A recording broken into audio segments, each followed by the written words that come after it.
J'attendais, je ne vous le cache pas, ce moment avec un peu d'impatience. Je vous ai compris. Sunny ways, my friends, sunny ways. Parce que c'est notre projet. Nothing, just an incident. La gauche caviar découvre la tête de veau. Continuer de préserver notre différence comme Québécois parlant français en Amérique. Tout à fait raison, monsieur le Premier ministre.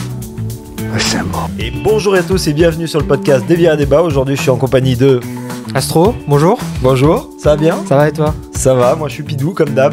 Et aujourd'hui on se retrouve à l'avant-veille, le jeudi, avant les élections européennes. Donc Macron parle à 20h ce soir, le jour de la diffusion du podcast, donc sur TF1 et France 2. Chose sur laquelle il faudra revenir parce que c'est vrai que c'est aussi un move qui est critiqué de la part de tous les autres partis.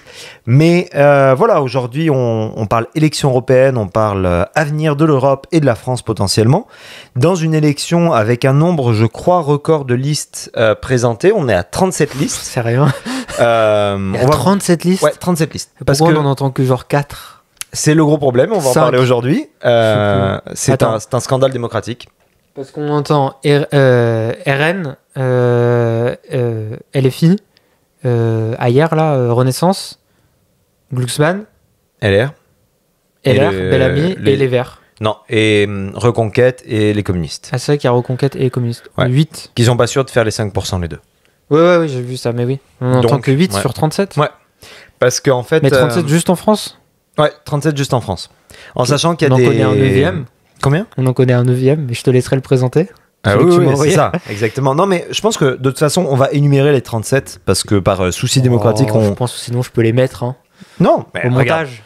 Non, parce que quel est l'intérêt aussi de ce podcast aujourd'hui? C'est que si vous n'avez pas eu le temps, si vous n'avez pas eu la foi, si vous avez eu la flemme, si vous nous aimez bien et que les élections européennes, vous hésitez à y aller dimanche ou samedi si vous êtes en outre-mer, pas en outre-mer, en français de l'étranger, c'est important d'aller voter. Et on va pas vous dire pour qui voter. Je crois que toi, tu vas pas dire pour qui tu vas voter. Non. Mais moi, je vais vous dire que j'hésite entre plusieurs.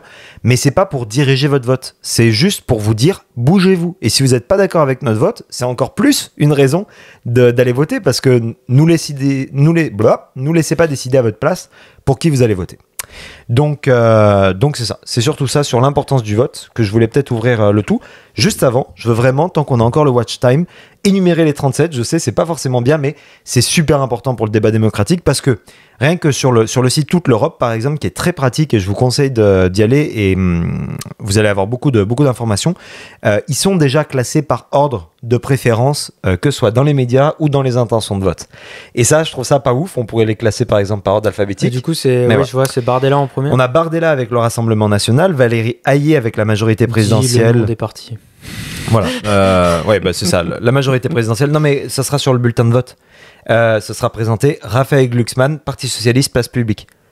Ça sera majorité présidentielle Renaissance? Non, là c'était pour parce que personne ne la connaît. Non, mais j'allais dire c'est hyper abusé sinon. Non. Mais c'était ça au parce que c'est comme c'est une élection européenne. Ouais, mais j'allais dire, j'ai toujours été nul parce que c'est tête de liste. Oui. Donc c'est là, on met le nom de la personne en tête de liste. Exact. Et après, mais c'est comment on appelle ça déjà? C'est une proportionnelle et ton bulletin de vote, il y aura les 81 candidats de la liste pour laquelle tu votes dessus. Tu as dû les recevoir d'ailleurs par la poste. Manon Aubry pour la France Insoumise. Nous avons François-Xavier Bellamy pour LR et les centristes. On a Marie Maréchal pour Reconquête. On a Marie Toussaint pour les écologistes. Léon Desfontaines pour le Parti communiste français. Hélène Touy pour le Parti animaliste. Fun fact, Parti animaliste font toujours 2,5 voire 3%. C'est une fraude. C'est un blanchiment d'argent exprès pour... Non, je sais pas. Non, ça marche vraiment bien. Et leur slogan, c'est les politiques vous ont... la droite vous a déçu. Vous avez voté pour la droite, elle vous a déçu. Vous avez voté pour la gauche, elle vous a déçu. Vous avez voté pour des humains, ils vous ont déçu. Donc votez pour les animaux. Tu sais qu'il y a des maires qui sont aux États-Unis, c'est des chiens. Ouais. Des petites villes, hein, bien sûr. Et des au Japon comme ça, aussi, je crois. Des Golden Retriever, etc. C'est ouf. Mais c'était Laurent Baffy qui s'était présenté pour le Parti animaliste aussi. Voilà, un humoriste slash fun fact sniper de la télé. Le truc que vous regardez plus. Le truc que vous regardez plus pour être avec nous. Jean Lassalle pour l'Alliance Rurale. Jean-Marc Governatori. T'as vu le TikTok de Jean Lassalle? Lequel? Celui où il dit quand t'as pas de watch time à la télé et que du coup personne ne sait que tu te présentes, mais to do bad is fine, là, tu sais, le truc portugais, la trend en portugais. Ouais. Et j'étais en mode rigolo. J'ai bien aimé. Ça m'a fait rire. Tu n'auras pas mon vote, mais ça m'a fait rire quand même. Faudrait qu'on voit où est-ce que l'enquête est rendue sur ces accusations d'agression sexuelle, par exemple. Oui, aussi. Ça aiderait pour savoir si on peut lui donner une voix ou pas. Jean-Marc Governori, écologie au centre. Nathalie Arthaud pour la lutte ouvrière. Ah, elle se présente aux élections. Ouais, elle se présente. Parce qu'elle a été présidente au candidat présidentiel aussi, Nathalie Arthaud. On a une tête que tu dois connaître, Florian Philippot pour les Patriotes. Putain, alors, il n'y a pas si longtemps, je me demandais qu'est-ce qu'il devenait. Et ben voilà. Parce que j'avais vu un truc du style Bardella a trahi son mentor pour être au truc et tout. Il y avait la vieille tête de Philippot à côté. Et je me disais, mais est-ce qu'il est toujours en politique? Et je t'avais envoyé il n'y a pas longtemps un truc où il se fait démonter par une ingénieure nucléaire qui, genre, vraiment. Enfin, ça montre bien des fois la compétence des politiques. Et d'accord, il a son propre parti, donc les Patriotes, qui est finalement un mélange entre le mais il s'était barré du RN, en pensant là, que Le Pen ne gagnerait jamais. Comment s'appelle l'autre parti C'est les Patriotes, VIA, la voix du peuple. VIH ouais. Non, mais comment s'appelle le truc de Zemmour là? Reconquête. Ouais, c'est un mélange entre Reconquête et... Un peu, mais c'était avant Reconquête. C'était vraiment suite à 2017. Il a dit, t'es éclaté Le Pen, tu gagneras jamais. Tout le monde, tout l'extrême droite venait avec moi. Ça n'a pas marché, il est parti tout seul et il n'y a personne qui l'a suivi. Ouais, et après il est devenu un peu complotiste sur les bords. Ah, totalement. Avec le Covid, là. Totalement, il croit que les vaccins, il veut la transparence. Bon, ça ferait pas de mal. Entre Pfizer et le... Ouais, Ursula von der Leyen et tout. Ouais, lui, il est persuadé que c'est... Mais ouais. Donc voilà, après Nouvelle Donne, Pierre Laroutourou, Selma Labib pour le Parti anticapitaliste révolutionnaire, François Asselineau. Tu te rappelles de lui? Oui. L'Union populaire républicaine. Tu sais que lui, il est vachement populaire dans les... Sur Twitter, ouais. J'allais dire les sphères complotistes, mais non, mais sur les gens qui rejettent en bloc l'État et tout comme ça, parce qu'il est... Mais il est Frexit, lui. Ouais, en plus. Bah, c'est un concept de se présenter aux élections européennes. Bah justement, c'est pour... Bah comme les Anglais ont fait la même chose. Oui, je sais, mais... Tu as le Naguib Azergoui pour Free Palestine. Et ça, c'est un parti qui n'est pas européen. Ça vient de se créer il y a 20 minutes, ça. Non, ils ont eu le temps de faire une liste. C'est vrai que depuis le 7 octobre, d'un autre côté. Mais ouais, non, ils ont, dans chaque pays, grosso modo, ils ont essayé de faire une liste Free Palestine pour justement... En fait, elle est pas si mal ton idée de présenter les partis. Comme ça, déjà, on peut les commenter. Tu vois ? Mais c'est quoi leur concept ? C'est se présenter pour juste que l'Union européenne adopte et reconnaisse unilatéralement, incluant du coup tous les pays de l'Union européenne, la Palestine, et donc forcer un peu le jeu de la reconnaissance, notamment de la France qui ne l'a toujours pas reconnue, par exemple. Le mouvement, si la France est favorable à la création de 2 États. Oui, mais ils ont reconnu la Palestine ou non. pas ? C'est ça, ils sont favorables à la solution de 2 États, mais ils n'ont pas reconnu l'actuelle Palestine. Okay. Le mouvement prône notamment un changement radical de la diplomatie française et européenne vis-à-vis de la Palestine et d'Israël. Qui finance ça ? Ouais, ça, on va pas poser de questions. Non, c'est comme les patriotes, qui les finance ?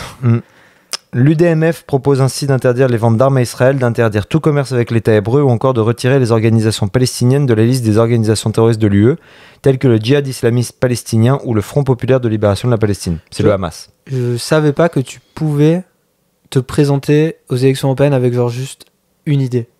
Ah, mais totalement. Genre là, son idée, c'est de couper les ponts avec Israël et de reconnaître de faire un État palestinien. Alors, il y a 2 idées, pardon, mais les règles, c'est ça. Ça pouvait être aussi monochrome dans ta présentation de parti. Techniquement, si toi, moi, Radi, ta copine, ma copine, on était chaud, on peut créer une liste pour les européennes.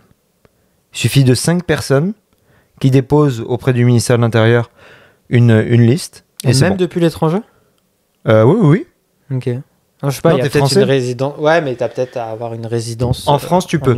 Chaque pays européen a des systèmes électoraux différents pour les européennes. Ok. Par exemple, la République tchèque, fun fact, si vous êtes tchèque, vous devez faire une procuration à quelqu'un qui habite en République tchèque parce que tu peux pas voter depuis l'étranger. Oui, alors qu'en France, tu peux. Voilà. C'est particulier. Ok. On a Guillaume Lacroix pour Europe Territoire Écologie. Donc eux, c'est le parti radical de gauche qui sont donc représentés au... Je sais pas la différence avec Europe Écologie Les Verts, pour être honnête. Oh, tu en as plein des partis écologiques, ouais.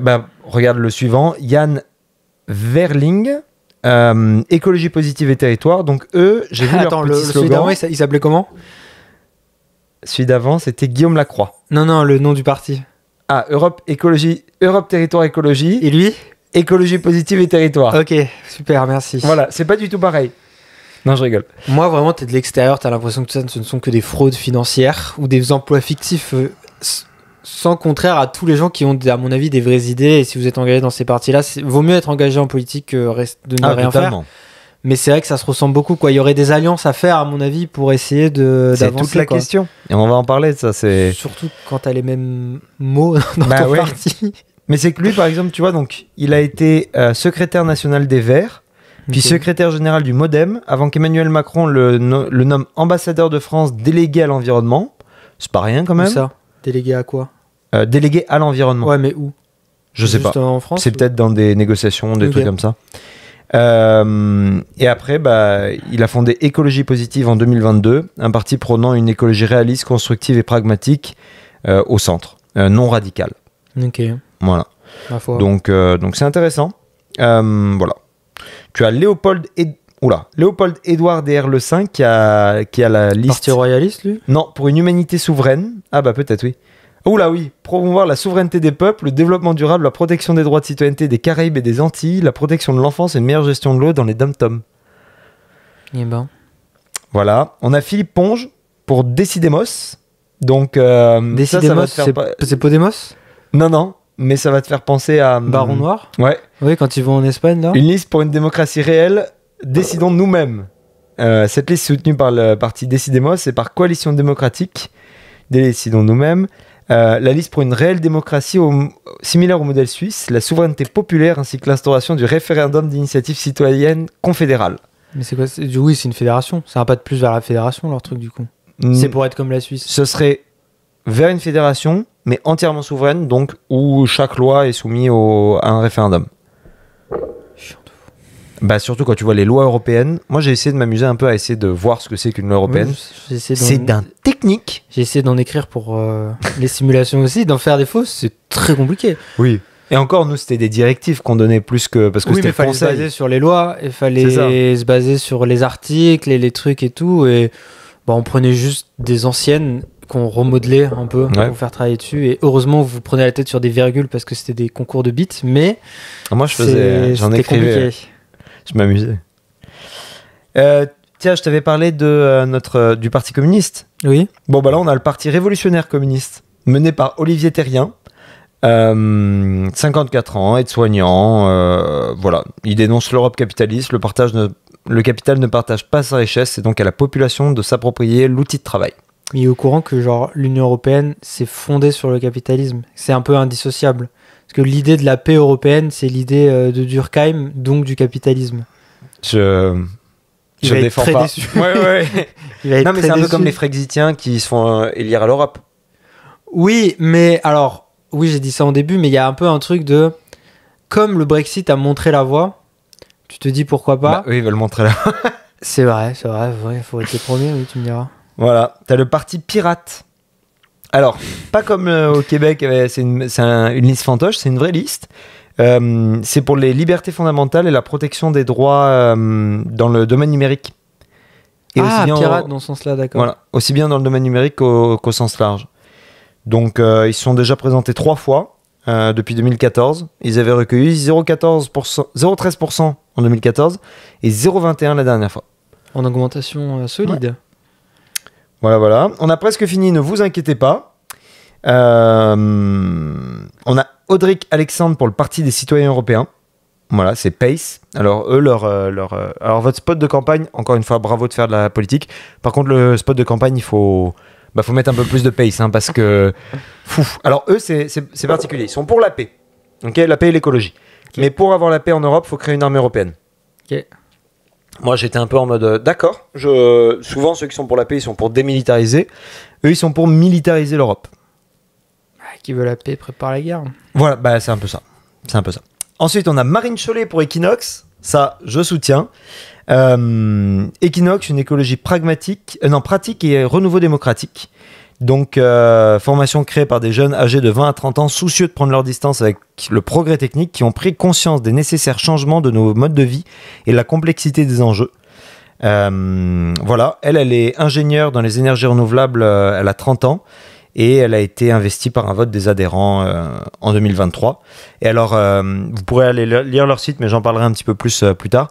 L'idée, c'est de suivre les scientifiques, d'allier en fait la vision scientifique de l'écologie avec l'idée démocratique de choix du peuple. Donc on prend expertise auprès des scientifiques plutôt que d'une vision ou d'une vista politique. Mais après, c'est la démocratie qui choisit par rapport à ça. Et ça, c'est une réflexion qui est née après le Covid. Ouais. Où on s'est dit, tiens, la science, ça va être accessible à tout le monde. On va voir ce que les gens en font. Et les gens ont fait n'importe quoi. Super. Non, mais c'est vrai que si tu après... Mais tout le monde est devenu biologiste moléculaire durant la Covid. Mais si tu... Les experts de Twitter. Si tu fais pas ça, en silo, mais que derrière tu apprends aux gens qu'est-ce que c'est que la science. Et aussi, il faut aussi que la science fasse son bout de chemin. Il faut aussi que la science se rapproche des gens. Oui. On adore Dr Nozman, on adore, tu vois, des gens qui ont vulgarisé la science, et ça marche. Ça, les gens, ils aiment, ils sont prêts à suivre la science quand elle vient vers eux. Mais c'est vrai que personne va lire un article scientifique. Même toi, je pense pas que t'en as lu beaucoup depuis que t'as gradué. Non. Donc voilà. C'est pas un reproche, c'est juste un état des choses. Bah déjà, les 3 quarts sont payants, donc déjà la flemme. C'est ça. Mais quand t'as plus les licences de l'université, ou alors faut passer par des chemins tierces qui demandent pas forcément légaux, des efforts. Et après, en vrai, sur Google Scholar, tu vas avoir quelques-uns qui sont gratuits, mais t'en as un, je sais plus, t'as une marque là qui a beaucoup d'articles scientifiques. Le petit arbre orange là. ResearchGate. Oh non, il est pas forcément gratuit lui. Mais il y a beaucoup d'articles qui sont gratuits là-bas. T'as Kern un peu aussi qui est gratuit. Kern est pas mal gratuit. En plus, Kern c'est francophone. Enfin, il y a beaucoup d'articles en français, mais la plupart des articles de Kern c'est 2003, 2017. T'as peu d'articles de 2023 qui sont gratos sur Kern. Non, je sais. Donc pour avoir la science actuelle, ça c'est vrai que c'est pas ouf. Voilà. Donc, on arrive vers la fin. Michel Simonin pour Paix et Décroissance. Jean-Marc Fortanet pour Une Autre Europe. Alors, pardon, décroissance, c'est pour la décroissance, mais au niveau économique. Économique, ouais. Alors, comprenez pas décroissance comme disent les médias. Hein. La décroissance, c'est pas juste on arrête de faire des choses. C'est on repense notre modèle. Jean-Marc Fortanet. C'est juste on arrête de mettre la croissance comme objectif ultime d'une société. Faut toujours qu'on augmente le PIB, ce genre de choses. Non, on va par exemple mettre... par exemple, si on mettait le bien-être ou la santé des gens comme objectif ultime, si on mettait par exemple l'espérance de vie, on serait techniquement dans une décroissance. Parce qu'on arrêterait de mettre la croissance en amont, on mettrait l'espérance de vie en premier. Donc on serait dans une société humaniste parce qu'on mettrait les humains par exemple avant. Donc, ou le bonheur. Ouais, voilà, décroissance ne veut pas forcément dire on arrête de croître. Ça, c'est les lobbies pétroliers. C'est ça, c'est tellement ça. Et capitalistes qui vous ont fait croire ça. C'est juste... Après, peut-être mauvais choix de mots de la part des gens qui ont voulu promouvoir ça. Ouais. De mettre décroissance qui est forcément négatif quand ça fait. Non, mais sobriété heureuse, c'était bien. Sobriété, c'est déjà plus proche de l'objectif, tu vois. Ouais. Des opulences. Ouais, c'est bien. Mais bon, c'est un peu. C'est ouf. Jean-Marc Fortanet, alors eux, c'est juste des gens qui veulent une autre On était là, on s'est dit, le week-end de juin, on fait rien, les gars. Un collectif qui réunit des hommes et des femmes qui, inquiets de l'évolution de notre France, s'engagent au-delà des étiquettes partisanes pour accéder au pouvoir décisionnel. C'est des gens de droite, ça. Afin de changer une politique nationale et internationale pour une forme de gouvernance altruiste. C'est très ambitieux en plus comme programme. Surtout que, mettons, t'as un gars d'extrême droite, de gauche... et d'extrême gauche et de droite. Ils sont juste inquiets, ils sont juste anxieux. Ouais, mais... C'est mon parti. C'est ça. Parti anxieux. Parti anxieux, on est juste très anxieux de l'avenir. Du coup, on a fait une liste et on s'est dit... Wow, calme. Putain, ça serait... J'ai un truc. On est un peu en retard pour les listes, mais pour la prochaine, on y pense. On a Georges... Le PA en plus. Kuzmanovic. Alors lui... Il est parti de la France Insoumise pour fonder son propre parti de République Souveraine. Ah non, son propre parti s'appelle République Souveraine. Pour le retour de la Grande Russie. Non, même pas. Non, il est europhobe et opposé à l'OTAN. Pour le retour de la Grande Russie.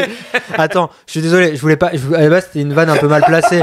C'est-à-dire que comme il a un nom à consonance d'Europe de l'Est... C'était raciste, oui, tu peux le dire. C'est un faune pour la Russie. Mais finalement, le mec, il est europhobe et contre l'OTAN, ce qui est à peu près le disque rayé de la Russie actuellement sur la place internationale. Donc, ouais. écoute. Fantastique. Mais tu vois, je pensais pas que mais c'est en fait assez intéressant de passer en revue comme ça. Ah, moi, vraiment, il y en a sur 37, il y en a 30, j'en ai pas entendu parler, quoi. Mais c'est fou, hein. C'est fou, ça c'est triste, quoi. Mais c'est ultra triste. Après, parce comment que tu veux organiser les temps de parole, en vrai, à 37? Attends, c'est depuis janvier qu'on entend parler des européennes. Hein. Je pense que depuis janvier, t'as le temps de faire passer chaque personne sur le JT de TF1. T'as le temps. C'est pas vrai que 37... Vas-y, c'est combien de semaines entre janvier et fin mai? T'as 5 mois, 4 x 5, 20. T'as 20 dimanches. T'en fais passer 2 par semaine. T'en fais passer 2 par semaine, tu les as tous passés. Ouais. Voilà. Fin du débat. Camille Adou pour le Parti des Travailleurs. Pour le pain, la liberté, la paix, présenté par le Parti des Travailleurs.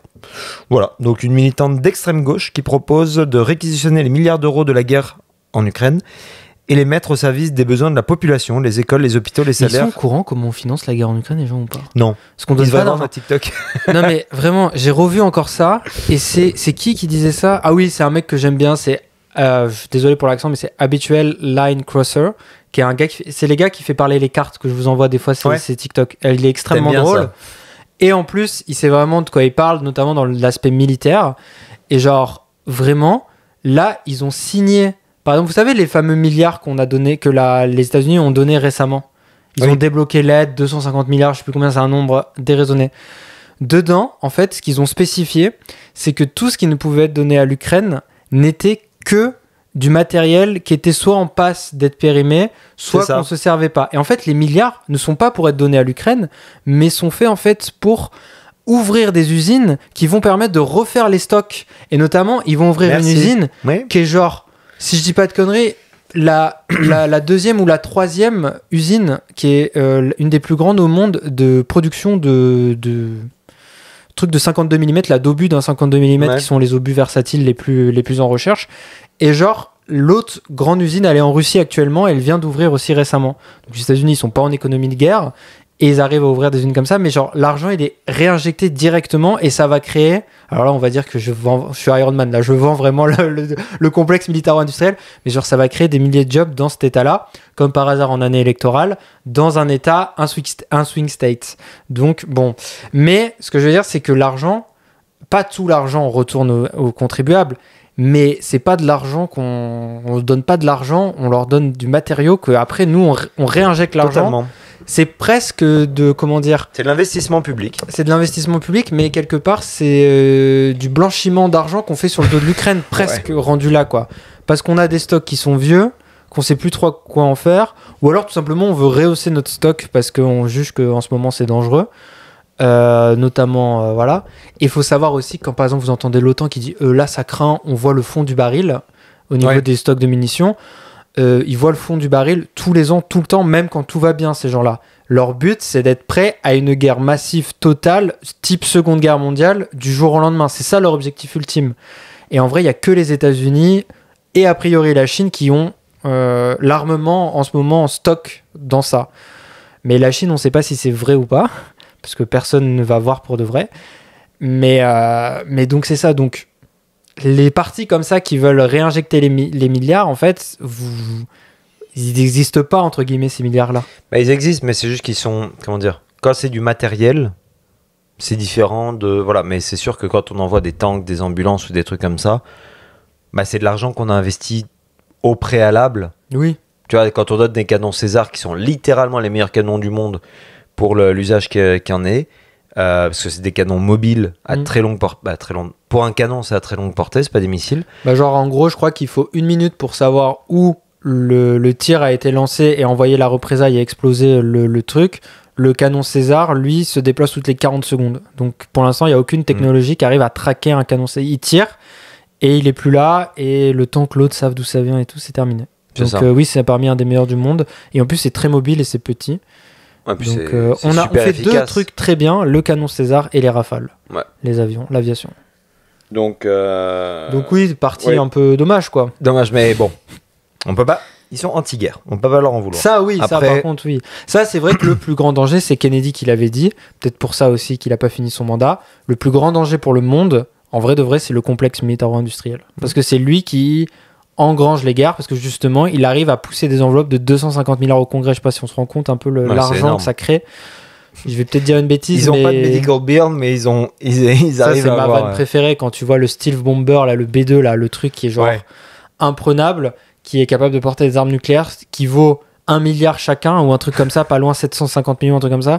Tu comprends pourquoi l'épipène vaut 400 balles aux États-Unis. Parce que tu te dis, oui, bon, ils ont pas d'argent, mais bon, voilà. C'est pour ça que, après, l'Europe, je pense, même si la France coupait tout son aide médicale, je suis pas sûr qu'elle arriverait au niveau des États-Unis.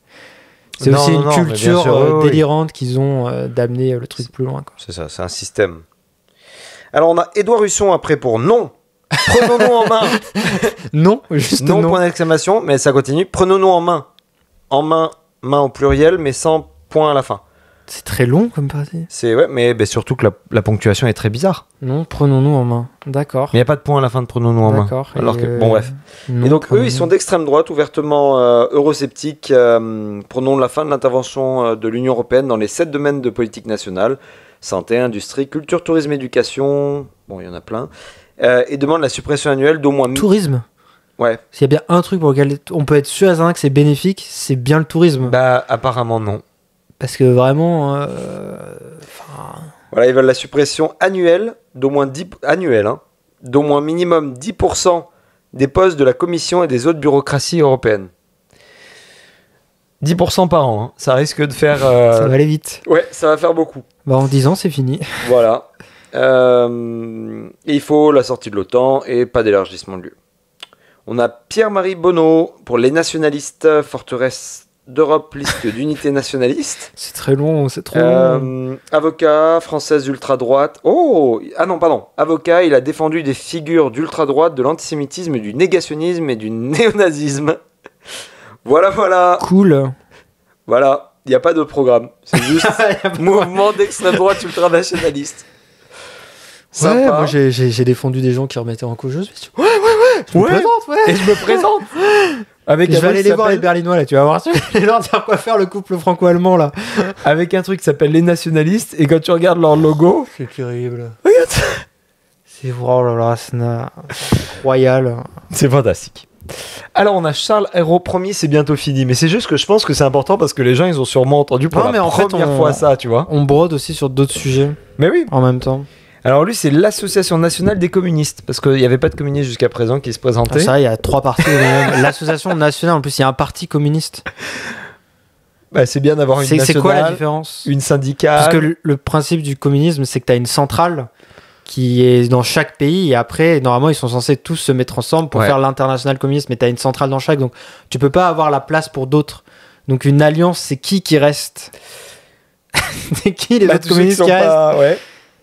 Alors sa liste s'appelle quand même non en point d'exclamation. Ils aiment bien le non, ils sont pas d'accord, hein, c'est très négatif. Non à l'UE et à l'OTAN, communiste pour la paix et le progrès social. Voilà. Très Donc bien. la formation d'extrême gauche présente un programme d'opposition à l'Union européenne et à l'OTAN. Elle prône sa sortie. Elle souhaite ainsi imposer une alternative à l'UE et des nouvelles unions basées sur le progrès social, l'internationalisme, la paix entre les peuples, stopper toute aide militaire et financière aux belligérants directs, nationalistes ukrainiens et colonialistes israéliens, pour contraindre au cessez-le-feu à l'ouverture des négociations. C'est fou qu'ils veulent en grande partie enlever l'aide à l'Ukraine, mais pas imposer plus de sanctions à la Russie. Non. Il y a quand même un concept où, quand bien même les détracteurs me diront oui, c'est l'Ukraine qui a commencé, voilà, vous avez regardé l'interview de Tucker Carlson découpée en 15 sur TikTok, grand bien vous fasse. Tu sais que je l'ai toujours pas vu. Mais le coup d'État, c'est les Américains, mes couilles, tout ce que tu veux, très bien. Mais il y a quand même un qui a passé la limite plus loin que l'autre, qui est quand même de rentrer sur un territoire souverain. Quand bien même, quoi qu'il en soit, peu importe qui a ouvert les hostilités, c'est un territoire souverain depuis 1991, l'Ukraine, avec une armée. Et genre, personne dit, peut-être qu'on devrait... Tu vois, à Bardella, je l'avais entendu parler de ça, là, contre Glucksmann, justement, que il fallait mettre plus de sanctions contre la Russie, parce que les sanctions actuelles, justement... Bardella dit ça ? Ouais, parce qu'en gros, il était contre les sanctions actuelles, parce qu'il trouvait qu'elles n'étaient pas efficaces, parce qu'en fait, ça permettait à la Russie de revendre juste plus cher, en moins grande quantité, mais plus cher son pétrole, et donc faire une boucle où finalement il avait le même argent. Par l'Azerbaïdjan. Voilà, où Glucksmann te disait, mais au moins on a réduit de 1 milliard, c'était 1 milliard par mois, ou je sais plus combien là, qu'on donnait à la Russie pour financer son effort de guerre. Et Bardella, il disait c'est n'importe quoi parce qu'en fait, il a toujours le même argent. Donc on ferait mieux de mettre à la rigueur des trucs plus poussés plutôt qu'autre chose. Je sais pas si c'était une vraie idée ou si c'était juste pour contredire Glucksmann, tu sais, genre si c'était un argument rhétorique ou une vraie idée. Mais personne, ils sont tous pour la paix, tous pour retirer le truc à l'Ukraine, mais personne ne veut mettre plus de sanctions à la personne qui a agressé, quoi. Pas là, en tout cas. C'est... Ou alors, au moins de dire, c'est pas bien, vous avez envahi un pays, quoi. Ouais, c'est ça. Bah, ils sont pour stopper toute aide militaire financière aux belligérants directs. Mais la Russie est déjà indépendante. Ouais. Bon, oui, la France a vendu du matériel français qui a été utilisé, qui est probablement détruit depuis, mais qui a été utilisé. Mais on a arrêté depuis. Donc, bon, après, tu me diras, en 2021, est-ce qu'on aurait dû vendre? Est-ce que nos services de renseignement n'auraient pas dit ça pue, les gars, ça pue. On devrait peut-être arrêter de vendre les lunettes thermiques. Non, bon, très bien. Pas ouf. Ah, mais c'est comme tout, hein, tu sais, comme. Après, voilà. On continue de vendre à des pays en guerre, hein, actuellement, donc. Oui. On a Francis Lalanne. Oh putain. C'est pas une blague. Non, mais oui, je sais qu'il c'était. Oui. Mais pour les gilets jaunes, lui, il est. Alors, lui, vraiment, il est dans une. Ça se voit que c'est un artiste qui avait jamais eu de succès parce que dès qu'il en a eu, il l'a très mal géré, quoi. Il a fait un burn-out immédiat, ce gars. Je suis désolé. Il a c'est Nikita Mazepin, le gars. Ah ouais, putain, il est parti dans un truc. Putain, c'est Hülkenberg. Vraiment, il est rentré dans le mur direct. Ouais. Il s'est dit non, c'est terminé. Genre, vraiment, il a eu du succès pendant les gilets jaunes et après le boulevard, l'État. Covid. C'est fou le nombre de gars qui ont eu du succès pendant le Covid qui se présentent aux élections européennes quand même. Il y va à fond, genre c'est... Voilà, il présente quoi pour un album Il revient se présenter aux élections européennes. Tadada. C'est vrai qu'il s'était déjà présenté. Oui. Et oui, il avait été polémiste dans la sphère complotiste. Voilà. Figure en 3e position. Ah bah bien. Figure en 3e position de cette liste, l'ancien humoriste condamné plusieurs fois pour antisémitisme. Dieudonné. Yes. Mais tu vois, c'est dommage parce que la base de ces mouvements-là, l'idée, comme tu disais, de plus de transparence vis-à-vis de comment les décisions ont été prises vis-à-vis du Covid, parce que oui, il y a eu des erreurs, c'est sûr et certain. Et oui, est-ce que on pourrait remettre en cause plein de choses et c'était liberticide, parce que c'était liberticide le confinement en tant que tel, mais est-ce que c'était pas nécessaire? Est-ce qu'on ferait pas mieux d'ouvrir un débat, comme toutes les grandes démocraties et sociétés, de se dire, à un moment, c'est le principe du contrat social, on arrête de liberté pour avoir quelque chose en retour. Voilà, et d'avoir ça sur la place publique. Et il y a des débats à l'Union européenne. Moi, je les vois passer dans les réseaux sociaux, mais personne s'y intéresse. Mais c'est voilà, et probablement que oui, pourquoi on a décidé d'aller Pfizer et pas avec un autre? Est-ce qu'il y a des problèmes d'intérêt, tu vois? En vrai, c'est des vraies questions et tout. Ou est-ce que c'était une question pratique, genre Pfizer, c'est 3 mois plus tôt, bon bah... Oui, voilà, ou est-ce qu'on voulait être dans une course, je sais pas, voilà, et le fait qu'on n'ait pas pris le vaccin chinois ni russe, c'est vraiment aussi des raisons géopolitiques, tu vois? Enfin bref, il y a plein de questions qui sont intéressantes, mais... voilà, tout de suite taxé de complotiste. Et malheureusement, les gens qui reprennent, c'est pas les pogos les plus DG de la boîte, quoi. Vraiment, les gars, c'est pas les mecs les plus sensés à être capables de vraiment te présenter l'information d'une manière, comment dire, pas neutre, mais nuancée. très nuancée, tu vois, de dire oui, Ursula von der Leyen avait des intérêts probablement à aller chez Pfizer. Elle avait des connaissances, etc. Est-ce qu'elle aurait dû le faire? Non. Mais d'un autre côté, les autres acteurs qui étaient présents et capables de délivrer pour l'Union européenne, pas ouf. Donc, Ursula von der Leyen, probablement coupable de, comment on dit, conflit d'intérêt.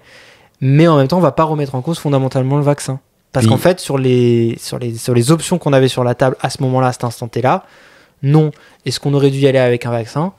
Après, ça, c'est des débats vraiment plus de société globale. C'est qu'il y a deux questions. Il y a une question de justice. Est-ce qu'elle l'avait ou pas un conflit d'intérêt? Oui, par les textos et tout, là, tu sais, on devrait... Et une question politique. Avec le recul, est-ce que le vaccin... Le problème, c'est que c'est avec le recul.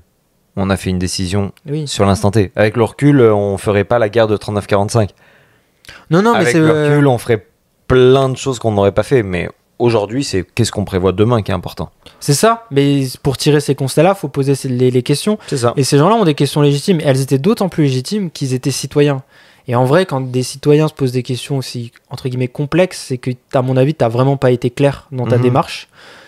Et c'est dommage que vraiment, ça soit ça, les leaders de ces questions-là, quoi. Ça soit des gens vraiment largués, quoi. Bah ouais.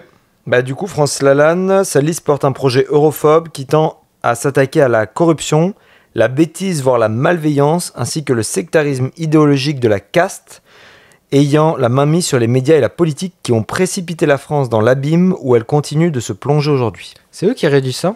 C'est les partis qui rédigent ça? Bah oui, parce que là c'est entre guillemets, ouais. Ok. Donc voilà. La liste Alliance Jaune en 2019 avait fait 0,5% des suffrages, ce qui est quand même pas mal. Ouais, ce qui est beaucoup. Voilà. On a la ruche citoyenne de Loris El Mayan. Eux, ils veulent s'unir comme les abeilles pour construire un avenir politique écologique et respectueux des animaux. J'adore. Parti animaliste, là, c'est... Mais c'est quoi, pas vous tellement... avez un accent sur les abeilles, bah faites juste rajouter une proposition dans les abeilles dans le parti animaliste. Oui, bah là, non, mais là, c'est s'unir comme les abeilles. Je pense que c'est un principe de... Allez, une union, tu vois. Ils Donc veulent tous autour inscrire- d'une reine. Bah, Genre, peut-être elle. faut faire attention au niveau des... Oups, oui, la ruche citoyenne. Voilà. Faire Ils veulent attention aux images. inscrire à l'ordre du jour du Parlement toute initiative citoyenne européenne ayant réuni au moins 500 000 signatures issues d'au moins le tiers des pays membres. J'ai rien compris. Quoi? Donc en gros, tu fais en sorte qu'il y ait un tiers des pays membres Ok. qui ait réuni 500 000 signatures et ça fait une initiative citoyenne qui est portée au Parlement. C'est oui. Pourquoi Ok. pas? Pourquoi pas? On en parle de plus en plus en France. C'est pas beaucoup, 500 000 pour un tiers des pays, parce que ça va à l'échelle des Ça millions se de fait vite, personnes hein. que ça représente, Ouais. ça se fait vite. Tu fais Allemagne, France, Italie. Après, moi, tous ces problèmes que j'ai, c'est que je serais Je crois curieux. qu'un tiers des pays, ça fait 37. Un tiers de 37, ça te fait 10... Ça fait 11 ou 12? Non, plus. Ah non, on est 27. L'Europe des 20... Oui, l'Europe des 27, pas des 37, connard. 37, c'est le Conseil européen, je crois. Oui, oui, oui, c'est ça. Ok, ouais, non, ouais, ça fait pas tant de pays. Ça fait 6 ou 7. Ouais. Mais moi, le problème que j'ai avec ce genre de truc, c'est que si tu le mets sur Internet, en vrai, là, je vais faire un peu un boomer, mais c'est vrai, genre qu'est-ce qui nous dit que c'est des vraies personnes derrière? Non, mais tu mets des systèmes d'authentification. Mais ça, moi, je suis un peu largué avec ça, mais genre, c'est pas facile de les briser, ces trucs-là? Non, bah alors après, t'auras toujours des petits malins ou quoi, mais aujourd'hui, tu fais tes impôts sur Ouais, mais Internet, genre- tu fais tes... Quand c'est des États comme la Russie, par exemple, s'ils décident Ah, de bah s'énerver oui, mais contre bon. nous, comme la Chine, Mais c'est un peu comme tout. ou les États-Unis, parce que forcément, pourquoi ils seraient hors du lot? C'est un peu comme tout. Aujourd'hui, on commence à faire le vote par Internet. Ouais, moi, je suis T'as voté pour tes dubitatif sur ça. représentants de Je suis Français. dubitatif, mais parce que je suis méconnaissant Mais c'est ça. sur les mesures de sécurité, comment on pourrait passer, etc. Parce que moi, j'ai très l'idée d'Internet que, en vrai, sur Internet, tout peut être hacké.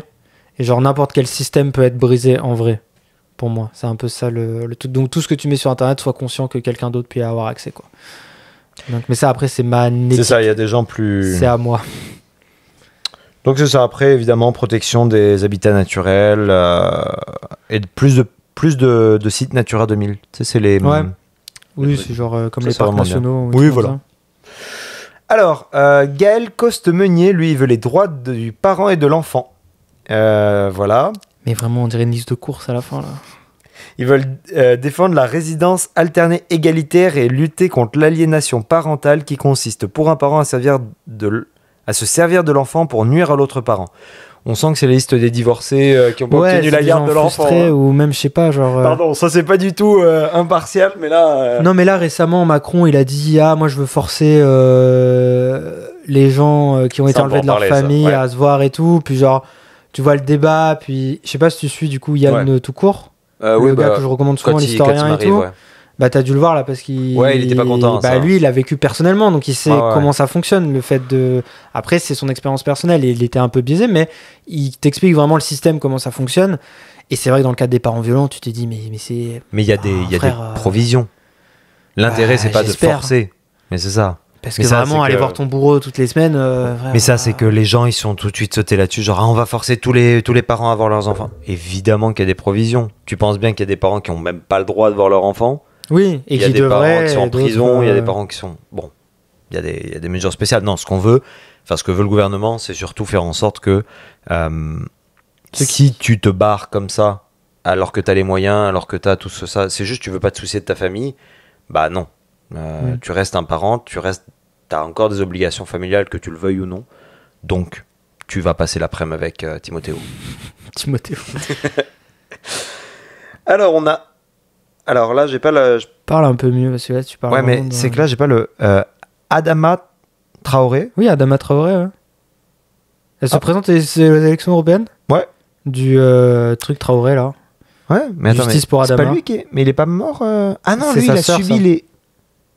Bon. ok. Ah non, Adama. Attends, Justice pour Non, Adama Adama. Traoré. Oui, bah ça doit être une liste.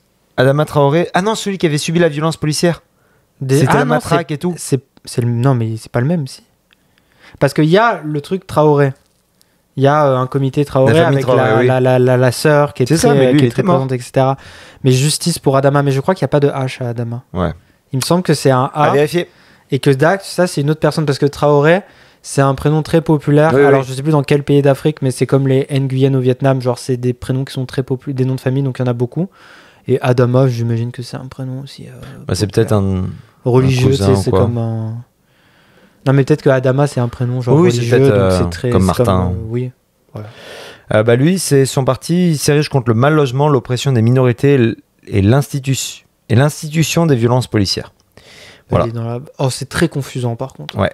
Non pas que je remets en C'est cause leur projet, et l'institution tout, des. mais c'est très confusant le fait qu'il s'appelle Traoré, Adama, qui est un comité justice pour Adama, que la personne, je crois qu'elle est décédée du coup, qui sont tous Ouais. contre les violences policières.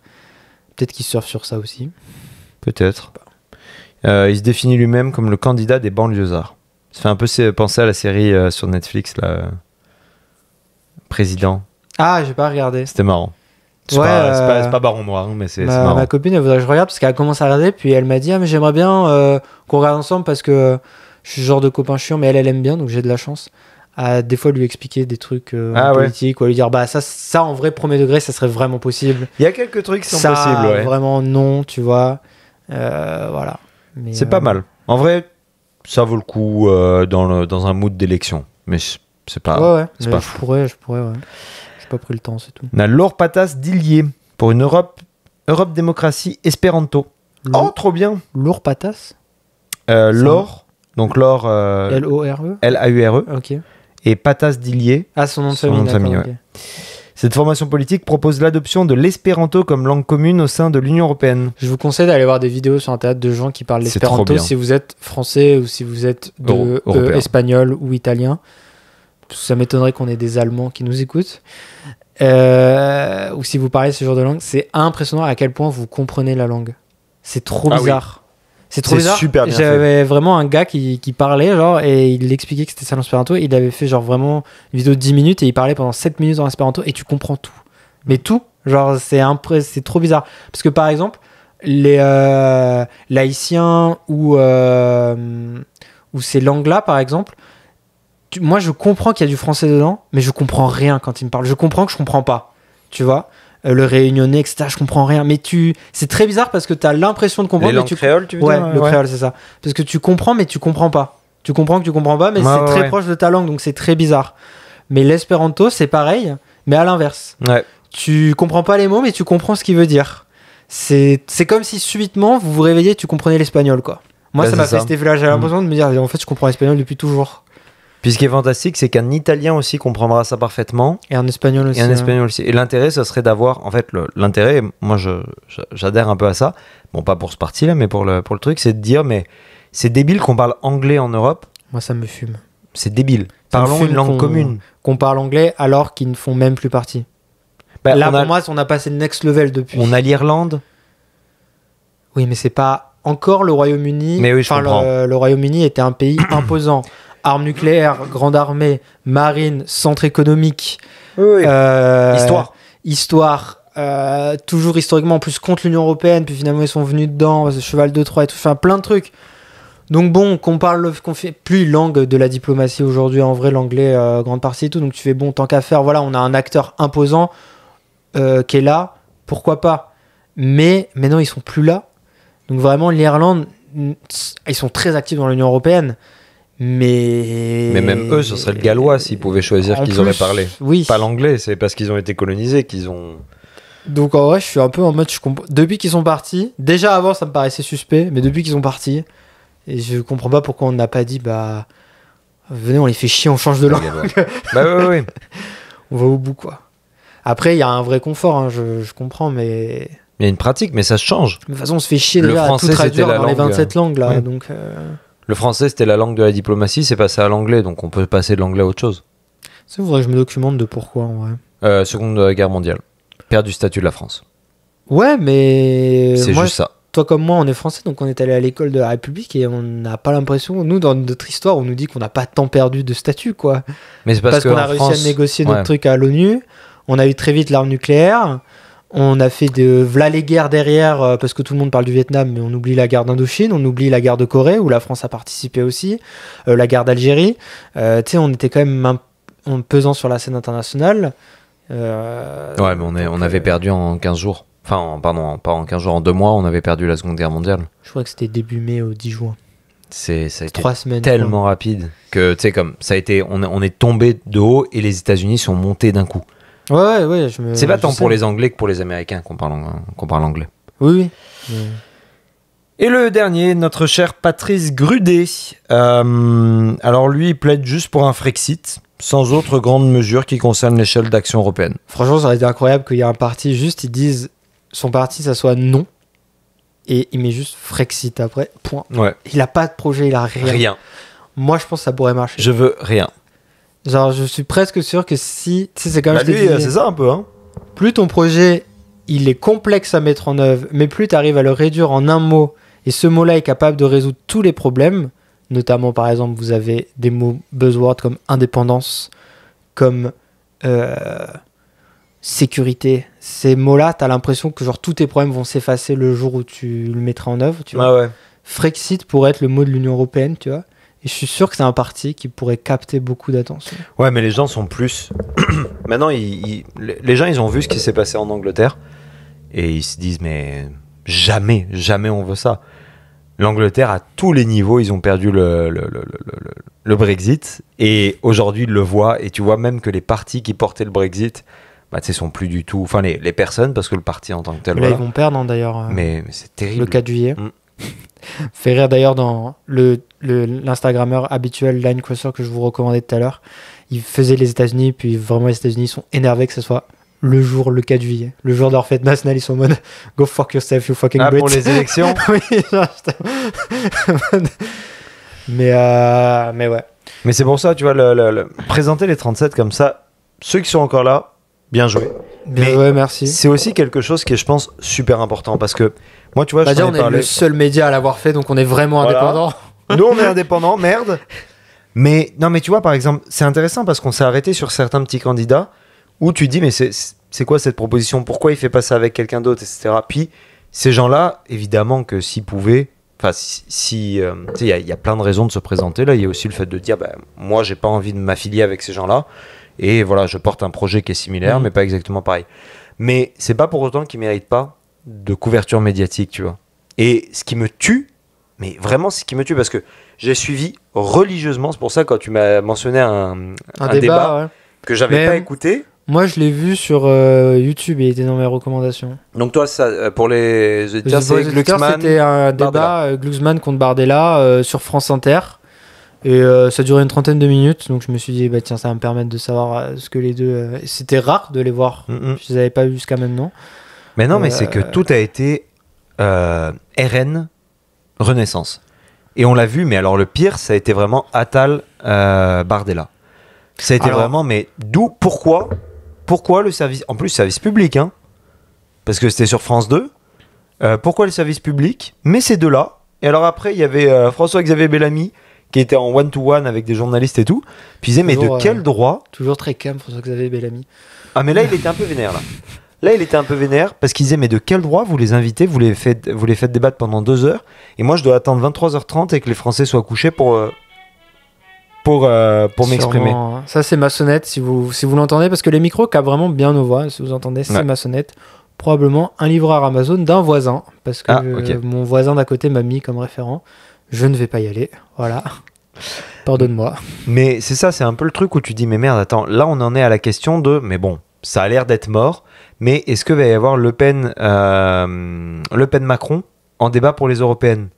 En sachant que Le Pen est sur la liste Rassemblement National, donc tu sais, en gros, ils doivent déposer dans la liste, donc quand vous allez voter, parce que vous allez aller voter samedi ou dimanche, vous allez voir que la feuille sur laquelle vous mettez votre bulletin de vote, ça va être une feuille A4, pliée en 2 dans une enveloppe, avec les 81 noms disponibles. Pourquoi ? Parce que, alors là, on va vous faire un petit cours.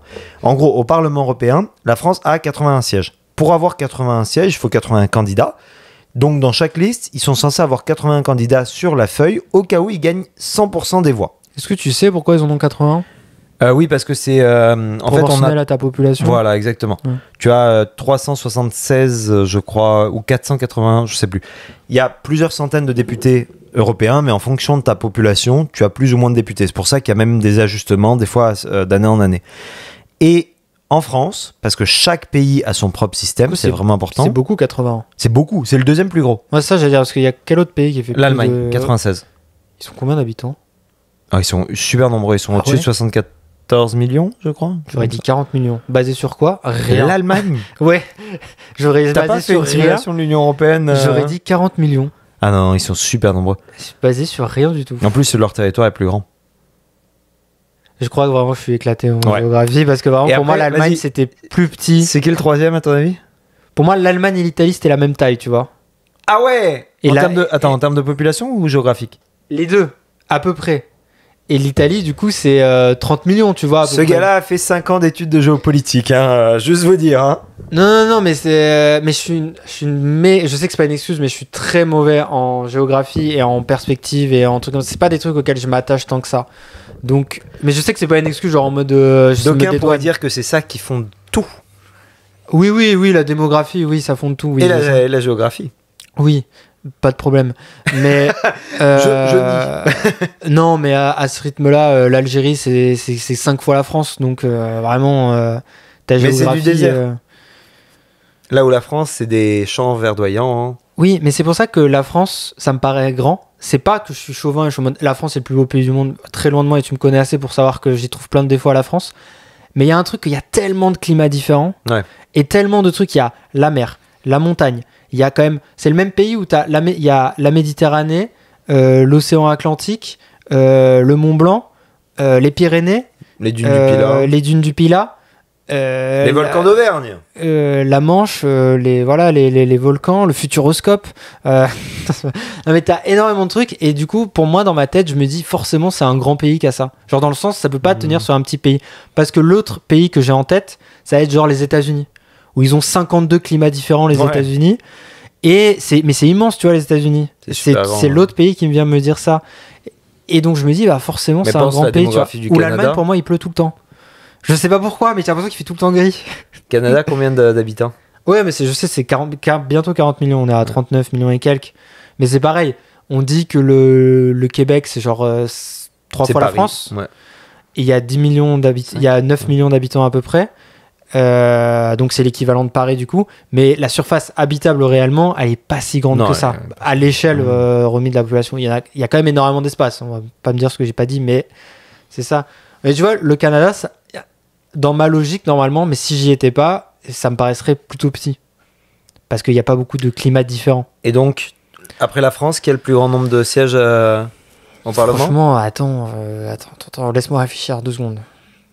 Et tu vois, c'est pareil, c'est comme avec la guerre en Ukraine, j'ai appris que c'était genre. Je sais qu'il fait pas partie de l'Union européenne, mais c'était énorme comme pays. Pour moi, Ah, c'était c'est pas immense. si grand l'Ukraine, tu vois, Ah dans ouais. ma tête. Mais. T'avais pas un globe quand t'étais petit ?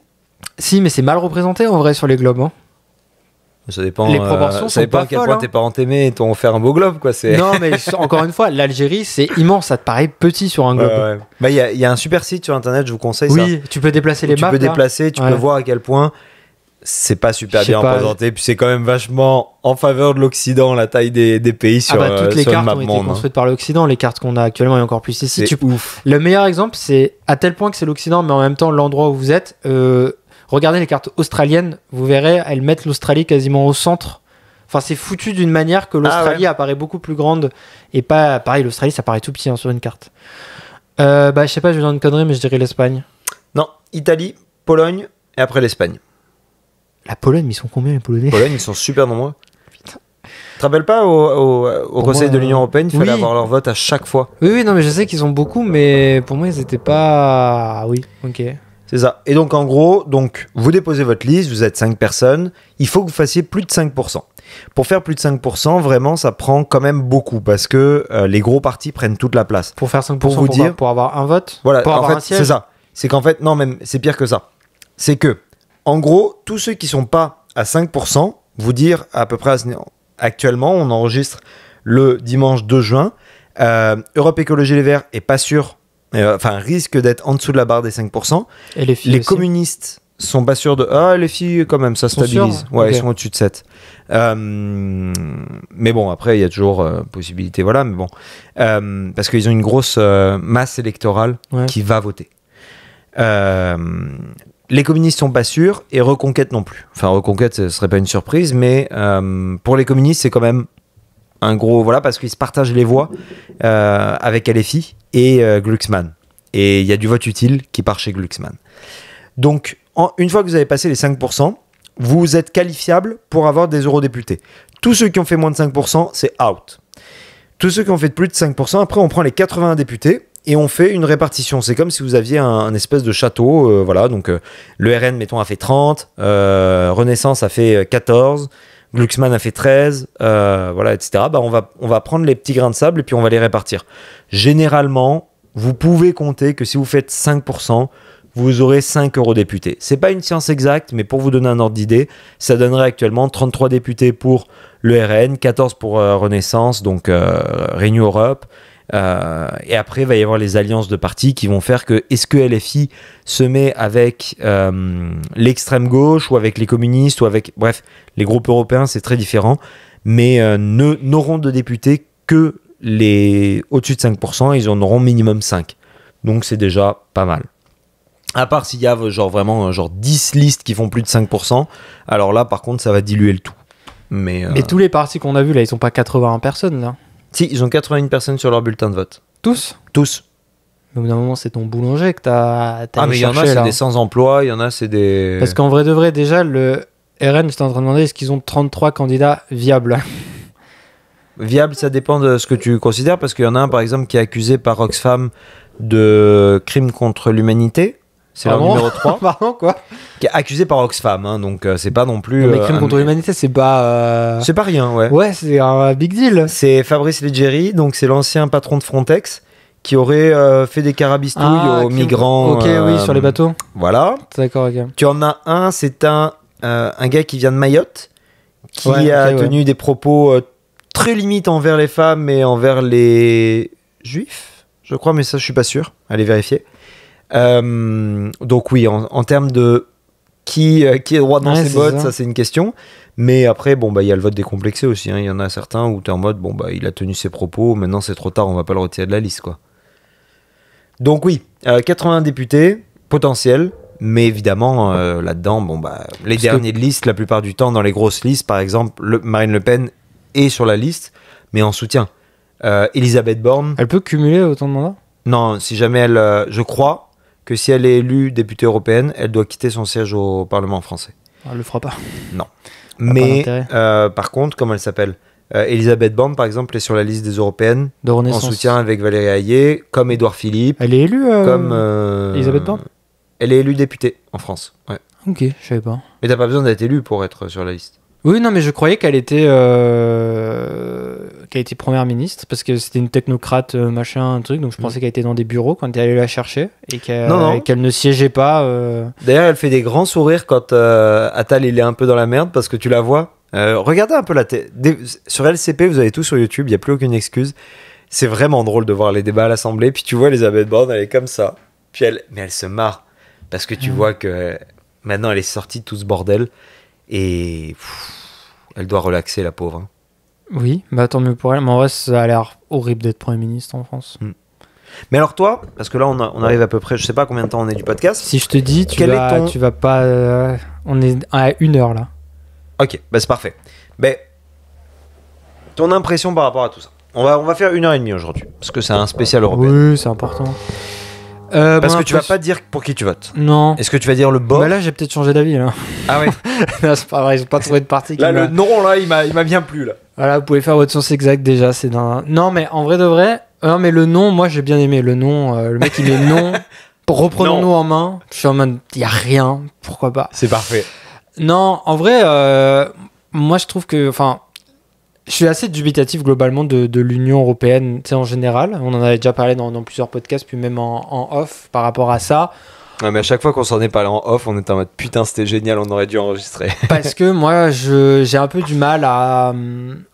Pour moi, ça reste des nations. La logique des relations internationales, c'est des nations, etc. Donc pour moi, il y a un moment où il y a un peu une problématique qui se crée. C'est soit tu renonces à le fait d'être un État-nation pour passer le gap du fédéralisme, du coup, le vrai, tu vois, et fédéralisme au sens plus canadien, tu vois, que américain, tu vois, par exemple, dans le sens vraiment plus, on serait tous des petits Québec, quoi, tu vois, dans l'absolu, avec chacun sa culture propre, etc., tu vois, à l'échelle de l'Union européenne. Mais le gros bout du bâton de tout ce qui est important, c'est-à-dire l'armée, l'immigration, quelque part l'éducation, enfin tout ce qui est névralgique à un pays, le gros bout du bâton, nous on pourrait l'organiser, mais tu sais, ça serait vraiment européen. Soit tu restes dans un entre-deux permanent où le projet, et c'est un peu pour moi là où on en est aujourd'hui dans l'Europe, n'avance pas tellement, tu vois. Et tu le complexifies à un point que les gens n'arrivent plus à suivre et ont vraiment du mal à vraiment comprendre le processus. Et ça, je sais qu'on n'est pas d'accord parce que pour toi, les gens devraient faire l'effort. Moi, je suis plus en mode c'est déjà incompréhensible. Mais donc, je suis un peu dubitatif du projet européen en tant que tel actuel. Tu vois. Pour moi, il a atteint ses limites. Donc, soit on reste comme on est et on arrête, soit on passe l'étape d'après, soit on fait un entre-deux qui a toujours été l'Union européenne, qui est on répond à la crise actuelle en repoussant les limites. Actuellement, du coup, le débat devrait être uniquement centré autour de est-ce qu'on fait une armée européenne ou pas, par exemple. Tu vois. Ça traîne, hein, c'est quand même un truc mais ça devrait être le cœur absolu de tout. Et en deuxième question sous-jacente, est-ce que la France partage ses armes nucléaires, par exemple, tu vois. Ça aussi, c'est vraiment au cœur du débat en ce moment. Non, mais je sais, parce que voilà. Et qu'est-ce qu'on fait des ogives nucléaires des Américains, qui d'ailleurs, j'ai appris, fun fact, ne comptent pas dans l'arsenal américain.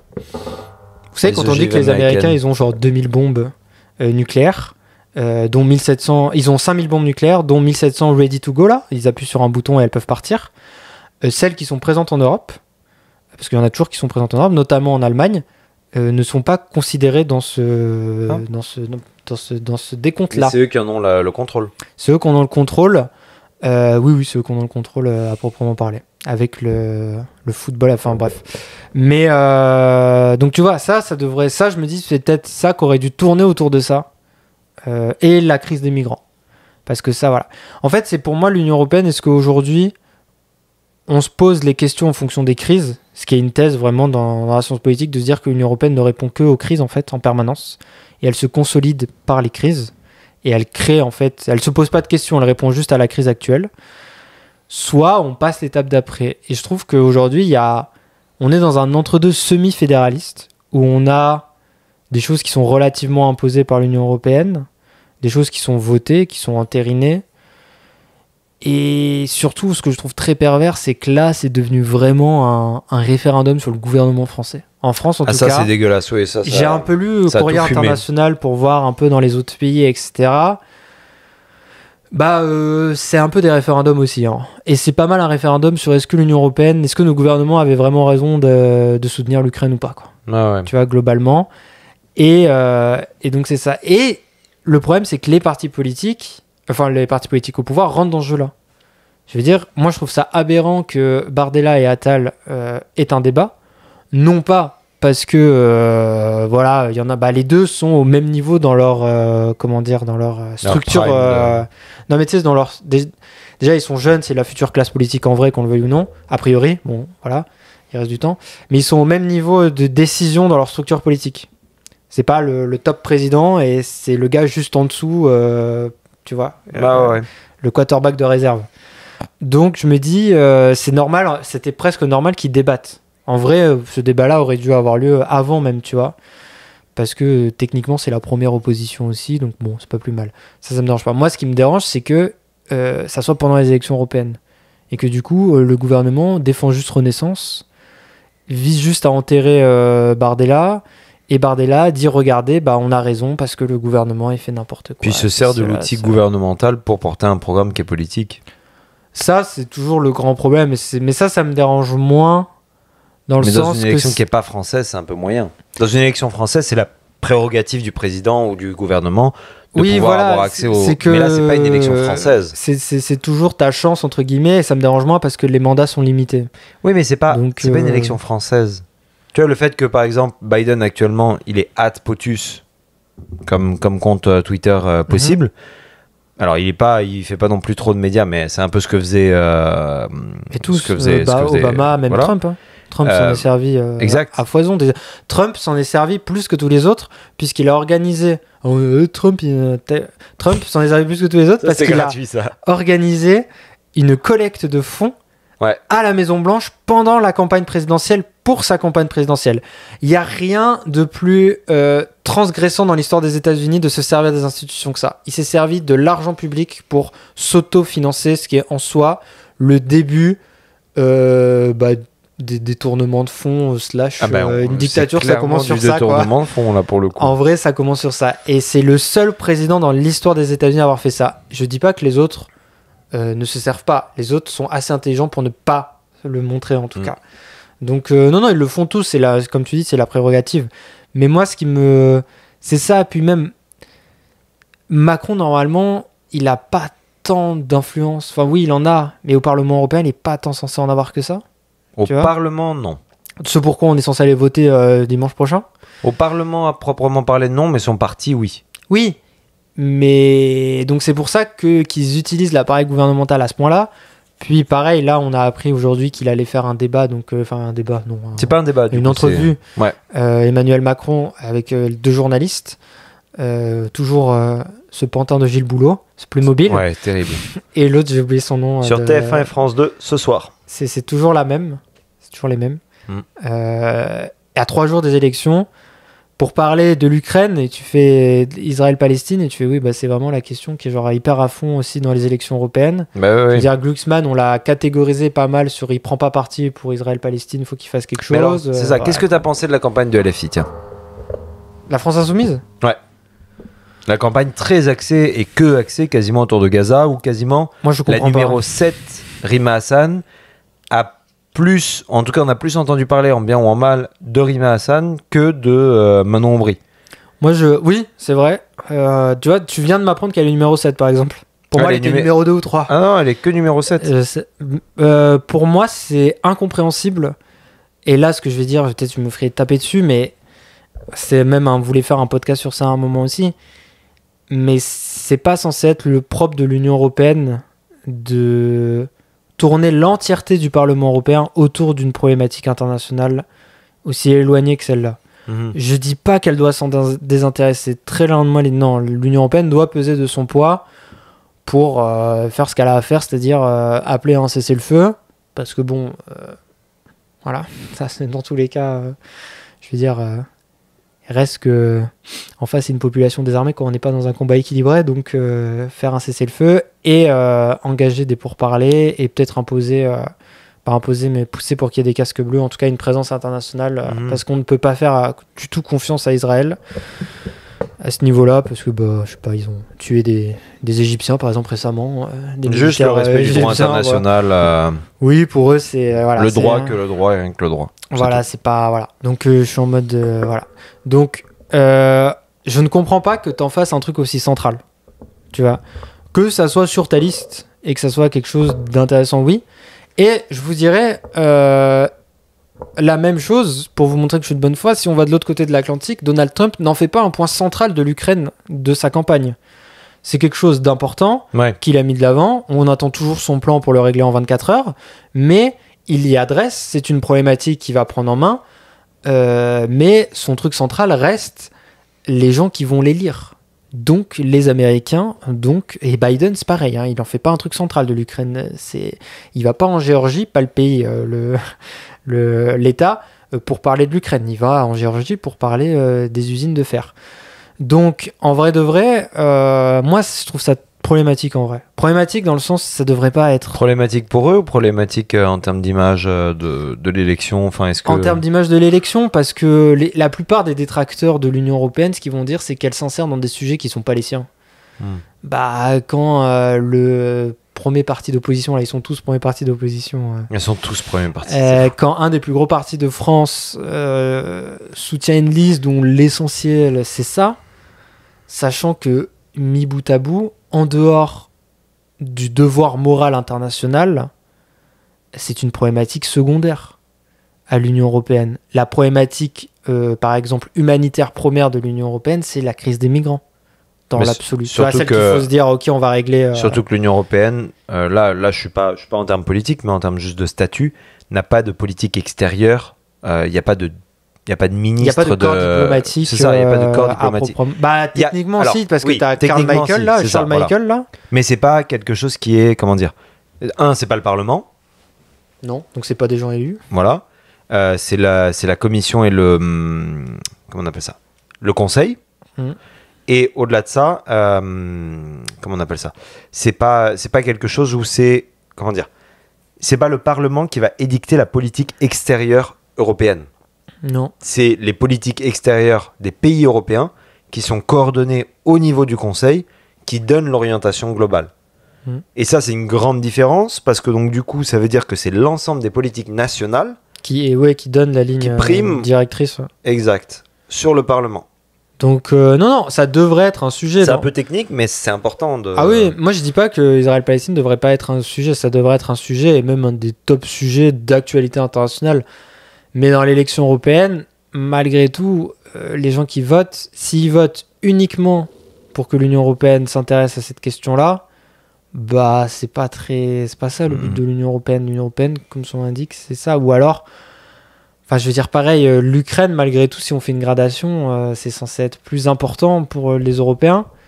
Malheureusement, c'est ça le jeu, et c'est horrible ce que je veux dire, mais c'est vrai. Quand c'est dans ton jardin, ça t'intéresse plus que quand c'est loin de toi, tu vois. Après, il y a des gens qui considèrent que leur jardin est immense, les États-Unis. Mais tu sais, c'est comme l'Union européenne qui commence à se postuler sur Taïwan. Je suis en mode les gars, par exemple, Taïwan, tu vois, la France, elle n'a pas reconnu, par exemple, Taïwan. Donc déjà, le débat, il est pas mal clos, là. Qu'est-ce qu'on va foutre avec ça ? Tu peux avoir des prises de position aussi qui sont, comment dire, prises par le Parlement, qui permettent de condamner certaines actions de pays. Par exemple, ce qui se passe en Chine avec les Ouïghours. Oui. Ça, tu as des lois qui ont été votées par le Parlement européen pour faire en sorte d'éviter, et puis ça, encore une fois, tout ça c'est dilué après, mais l'envie, c'est de faire en sorte que le commerce qui vient de l'exploitation ne soit pas un commerce lucratif en Europe. Et donc fermer, mettre des barrières par rapport à certains trucs comme ça. Glucksmann, par exemple, a été à la tête de ce genre de mouvement. Et c'est quelque chose qui montre aussi peut-être, et ça c'est un peu la ligne que défend LFI, c'est le fait de dire, mais attendez, nous on est en train de voter, mais il se passe des choses tellement horribles à pas si loin des dernières frontières européennes que ne pas en parler, ne pas le mettre à l'agenda, parce que en gros, non, moi je suis pour le mettre à l'agenda, mais de là en faire ton porte-étendard permanent. Je pense qu'ils se sont laissés dépasser par ça, et c'est peut-être toute la question de est-ce que LFI, je pense pas être entièrement convaincu de ça, mais de plus en plus, est-ce que LFI fait de l'électoralisme politique? Est-ce que du populisme, en fait, en essayant d'aller choper une population religieuse? Je te confirme que oui. Bah, les chiffres ne mentent pas. J'ai pas les chiffres exacts, mais entre 2017 et 2022, un des principaux viviers, c'est devenu l'électorat. Alors, d'où ils sortent ces chiffres, c'est à prendre avec des pincettes, parce que normalement, en France, on n'a pas le droit de compter les gens selon leur religion, mais bizarrement, on arrive quand même à les compter. On se souvient d'ailleurs de Zemmour qui avait réussi à envoyer un texto à que des gens qui étaient de religion juive. Ouais. Donc voilà, donc c'est qu'on y arrive quand même. Ça, c'est pas très dur. Hein. Tu prends l'association juive ou tu prends des trucs comme ça. Voilà. Mais c'est pareil. Il y a les mêmes pour les musulmans de France en vrai. Donc en vrai, voilà. Et c'est impressionnant. Ça a doublé. C'est genre un de ses principaux électorats. Donc. Oui, mais est-ce que c'est une conséquence ou c'est ce qu'ils cherchent? Est-ce que c'est parce que par exemple, je pense qu'aujourd'hui, comme ça l'a mis encore une fois à la porte du pouvoir, ils se disent si j'arriverais à les convaincre encore plus, je pourrais aller chercher. Mais ça, c'est la thèse Nolo, tu vois, mais je suis pas sûr de ça. Parce que c'est un peu dégueulasse. Oui, mais s'il arrive à faire voter les banlieues, stratégiquement parlant... Ouais, mais ça, tout le monde a essayé. Tout le monde a essayé de faire voter les banlieues. Oui, mais c'est le seul qui, pour l'instant, et arrive un peu plus que les autres. Parce qu'il se préoccupe de ce que, entre guillemets... pas les préoccupe, parce que les gens dans les banlieues, ils sont aussi préoccupés par l'inflation en France et le prix à la pompe. Parce que, et par le prix des pâtes au supermarché, au Franprix. Donc en vrai, non. Mais il joue sur la corde sensible de comme vous vous sentez proche de ces populations-là, c'est normal, vous avez la même religion. Bah, c'est pareil, pourquoi les 3/4 des juifs en France se sentent plus proches d'Israël, alors qu'ils n'ont pas forcément foutu les pieds, voilà, tu te transmets plus. Et bah, moi, je vais me préoccuper de ce problème-là. Et je vais l'amener au niveau national. Et quand tu vois qu'il y a un député qui a sorti un drapeau palestinien à l'Assemblée nationale française, là, c'est obligé que c'est une stratégie. Ce qui est interdit par le règlement, soit dit en passant. Oui, c'est tous les drapeaux, pas la Palestine, tous. Sauf français et européen, il me semble. Bah, je crois qu'il y a l'européen derrière, j'allais dire. Mais l'européen, c'est pareil, l'européen, tu vois, est devenu dans les symboles quasiment l'équivalent du symbole français. Mais je crois que tu n'as même pas le droit de brandir des pancartes. Tu n'as pas le droit de brandir. La plupart des choses, tu as. Non, t'as le droit de rien faire. Enfin, t'as le droit de très peu de choses. Enfin, officiellement, t'es censé porter une cravate, ce que LFI a totalement refusé dès le début de LFI. Ils refusent la cravate, voilà. Ils refusent tout code vestimentaire. Regardez l'épisode 7, saison 1 de Baron Noir, je crois. Ouais. Vous aurez vraiment les idées. Mais ils portent la cravate. Oui, mais de ce que ce que ça veut représenter, la cravate, etc. Machin. Mais bref. Moi, j'ai un peu un problème avec ce truc-là. Tu vois, je trouve que quelque part, le RN a fait une campagne plus honnête dans sa démarche intellectuelle vis-à-vis de l'Union européenne, si on compare RN LFI. Ils ont été bons cette année. Par exemple, l'aspect sécurité, ils sont allés à fond sur Frontex. Tu vois, en mode on va s'occuper des migrants, etc. Nanana. L'Ukraine, on va faire ça. Ils sont attaqués au même truc que Glucksmann s'attaque, tu vois. Ils ont pas du tout les mêmes. Mais alors Glucksmann, c'est quoi ton problème avec lui? On dirait une interview. Je suis en train de l'interviewer là depuis tout à l'heure. Non, mais n'hésite pas d'ailleurs à me couper. Mais tu parles un peu aussi, mais n'hésite pas. Non, mais c'est. Mais non, Glucksmann, moi, je trouve que c'est un peu une girouette et j'ai un peu du mal avec les girouettes, quoi. Je sais que toi, t'as pas de problème avec les gens qui changent d'idée. Non, mais tout le monde fait ça. Moi, tout le monde. Littéralement, Macron. Le parti d'Emmanuel Macron, c'est que des gens de la droite et de la gauche. Donc, à partir de là, bon.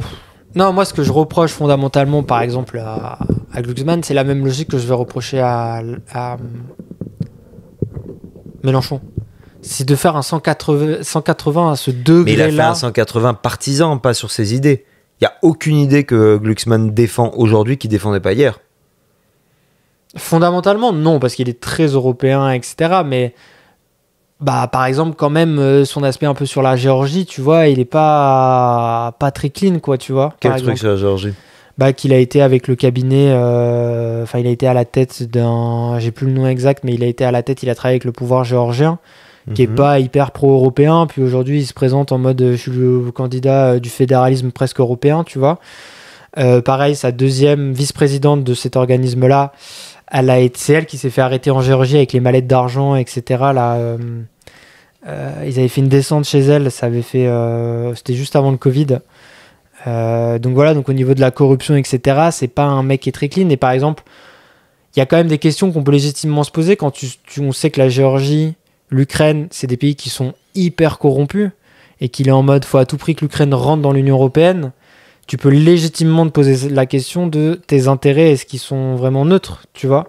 Quand ta vice-présidente, elle a été accusée de corruption pour blanchiment d'argent auprès de ces mêmes pays-là, tu vois.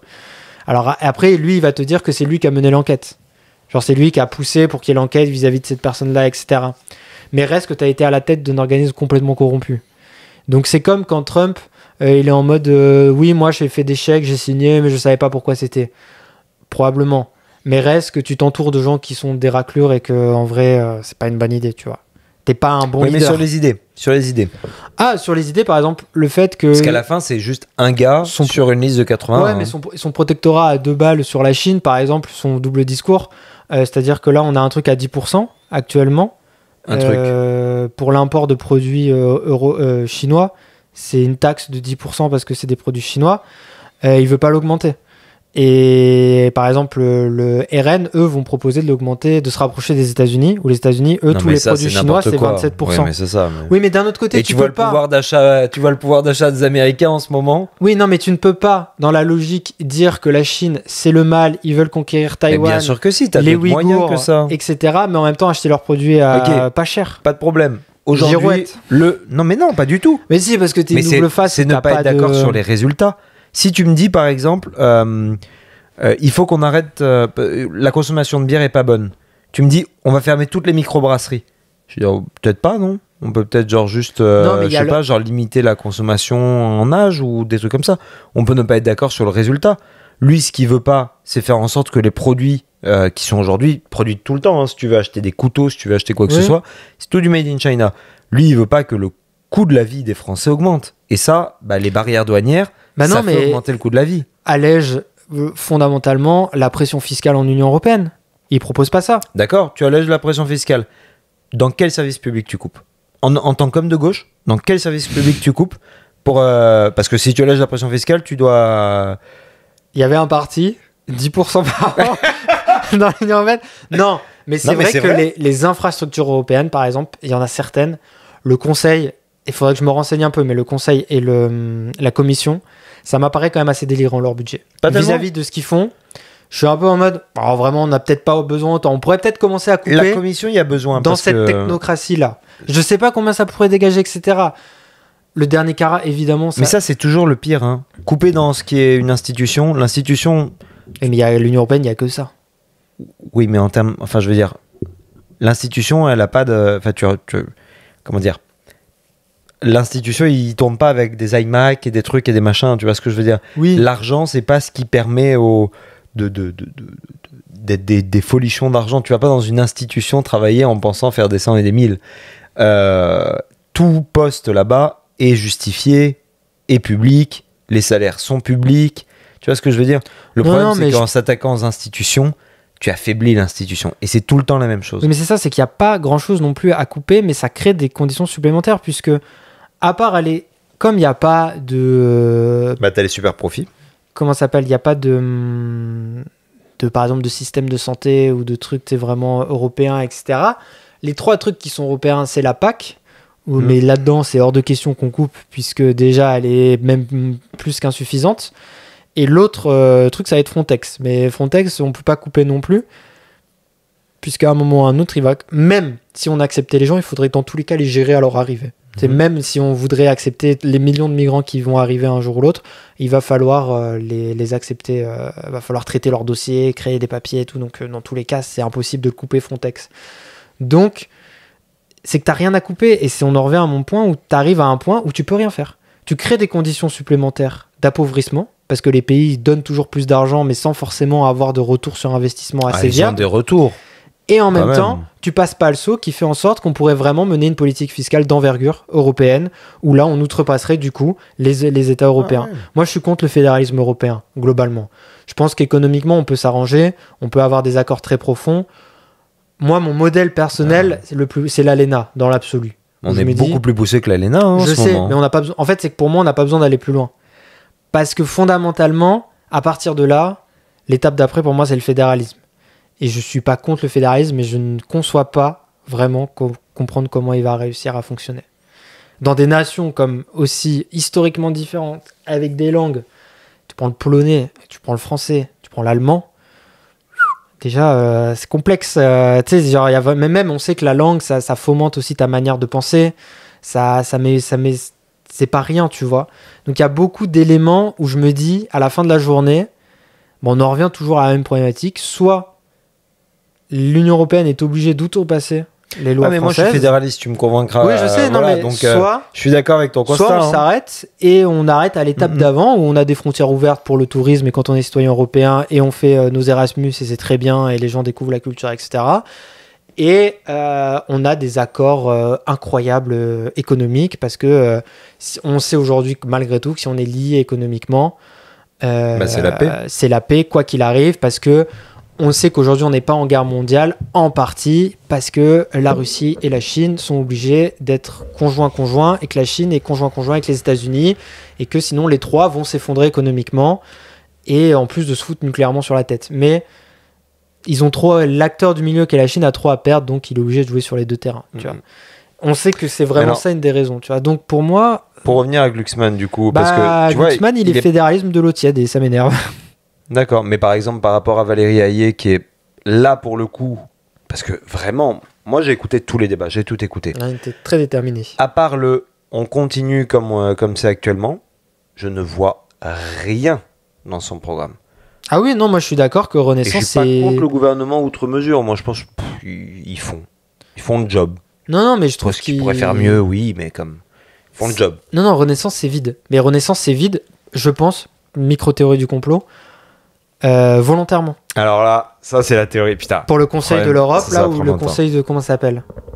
Le truc que Macron il vise après, là, qu'il a fondé lui-même, plus ou moins, avec ses pays, il veut être. Comment ça s'appelle le truc qu'il a fait, là? Tu vois de quoi je parle? Le concilium, Ouais, je le sais plus concilium quoi, là. Ouais, européen, ouais, je- qui, après, un jour, il y aura quelqu'un à sa tête, ce sera probablement Macron.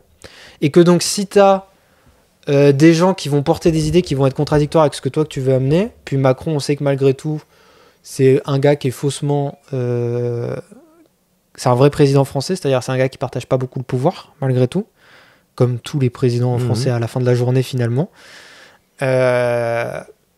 Tous les bons présidents, parce que Hollande il a délégué, hein, et puis on a vu ce que ça a donné, Mitterrand aussi. Tu veux pas vraiment... Bon, enfin, Sarkozy, il a pas délégué, on a vu ce que ça a donné aussi. Hein. Bah Sarkozy, ça a sauvé la France a été sauvée du crash boursier.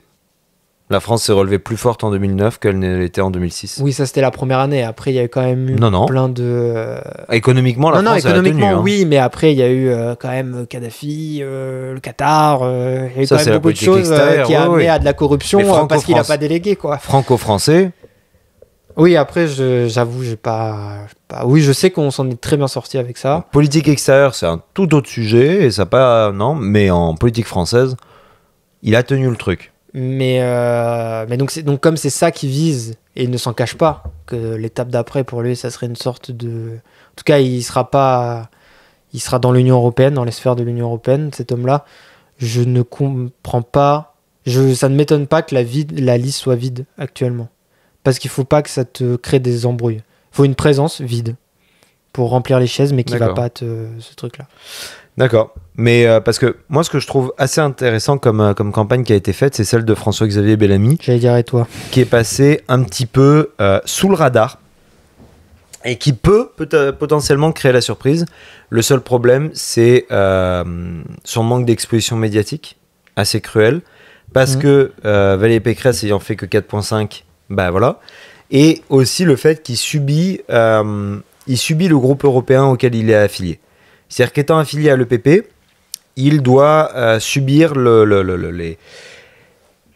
les attaques incessantes contre Ursula von der Leyen que tout le monde de tous les côtés fait. Alors en disant que Ursula von der Leyen c'est le Green Deal, que c'est etc. Alors que la plupart de ce qu'on reproche à Ursula von der Leyen sont des propositions de gauche d'ailleurs. Mais il subit un petit peu ce double front sans avoir l'exposition médiatique qui lui permet de vraiment justifier. Ouais, et puis ça... il subit, pardon de te couper, mais c'est juste pour faire du point aussi, c'est qu'il subit le fait que les gens ne voient plus la droite qu'à travers le prisme de l'extrême droite. J'ai l'impression quand même beaucoup. Oui, mais Aujourd'hui, t'es plus vraiment de droite. Tu sais, c'est quand même pas mal, on l'a vu aux dernières élections, c'est quand même Marine Le Pen et... Enfin, je veux dire, Valérie Pécresse, elle a fait autant que Zemmour, quoi. Ah ouais. De mémoire, donc bon. Je crois même que Zemmour a fait plus. Mais pas beaucoup, je crois qu'elle a fait genre 6.5, il a fait 7, genre. Donc.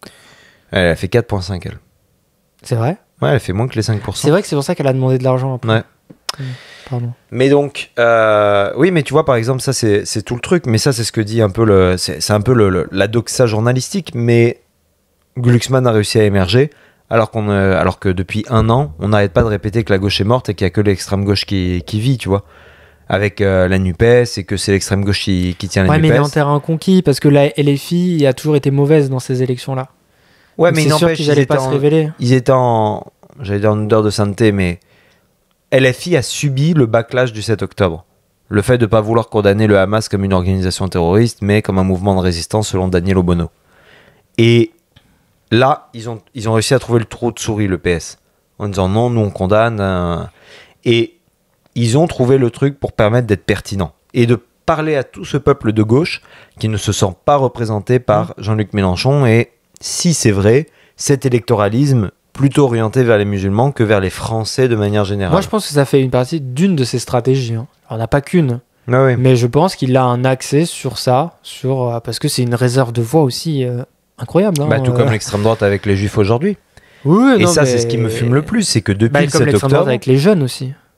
Ouais, mais Et ils sont allés miser sur les jeunes aussi parce oui, que mais c'est une réserve de voix. débattable. Les jeunes votent pas tellement extrême droite. Non, mais ce que je veux dire, c'est que le parti est allé quand même les chercher. Oui, ils sont allés les chercher, leur, mais bien sûr, mais après. Ils ont fait presque du populisme jeune.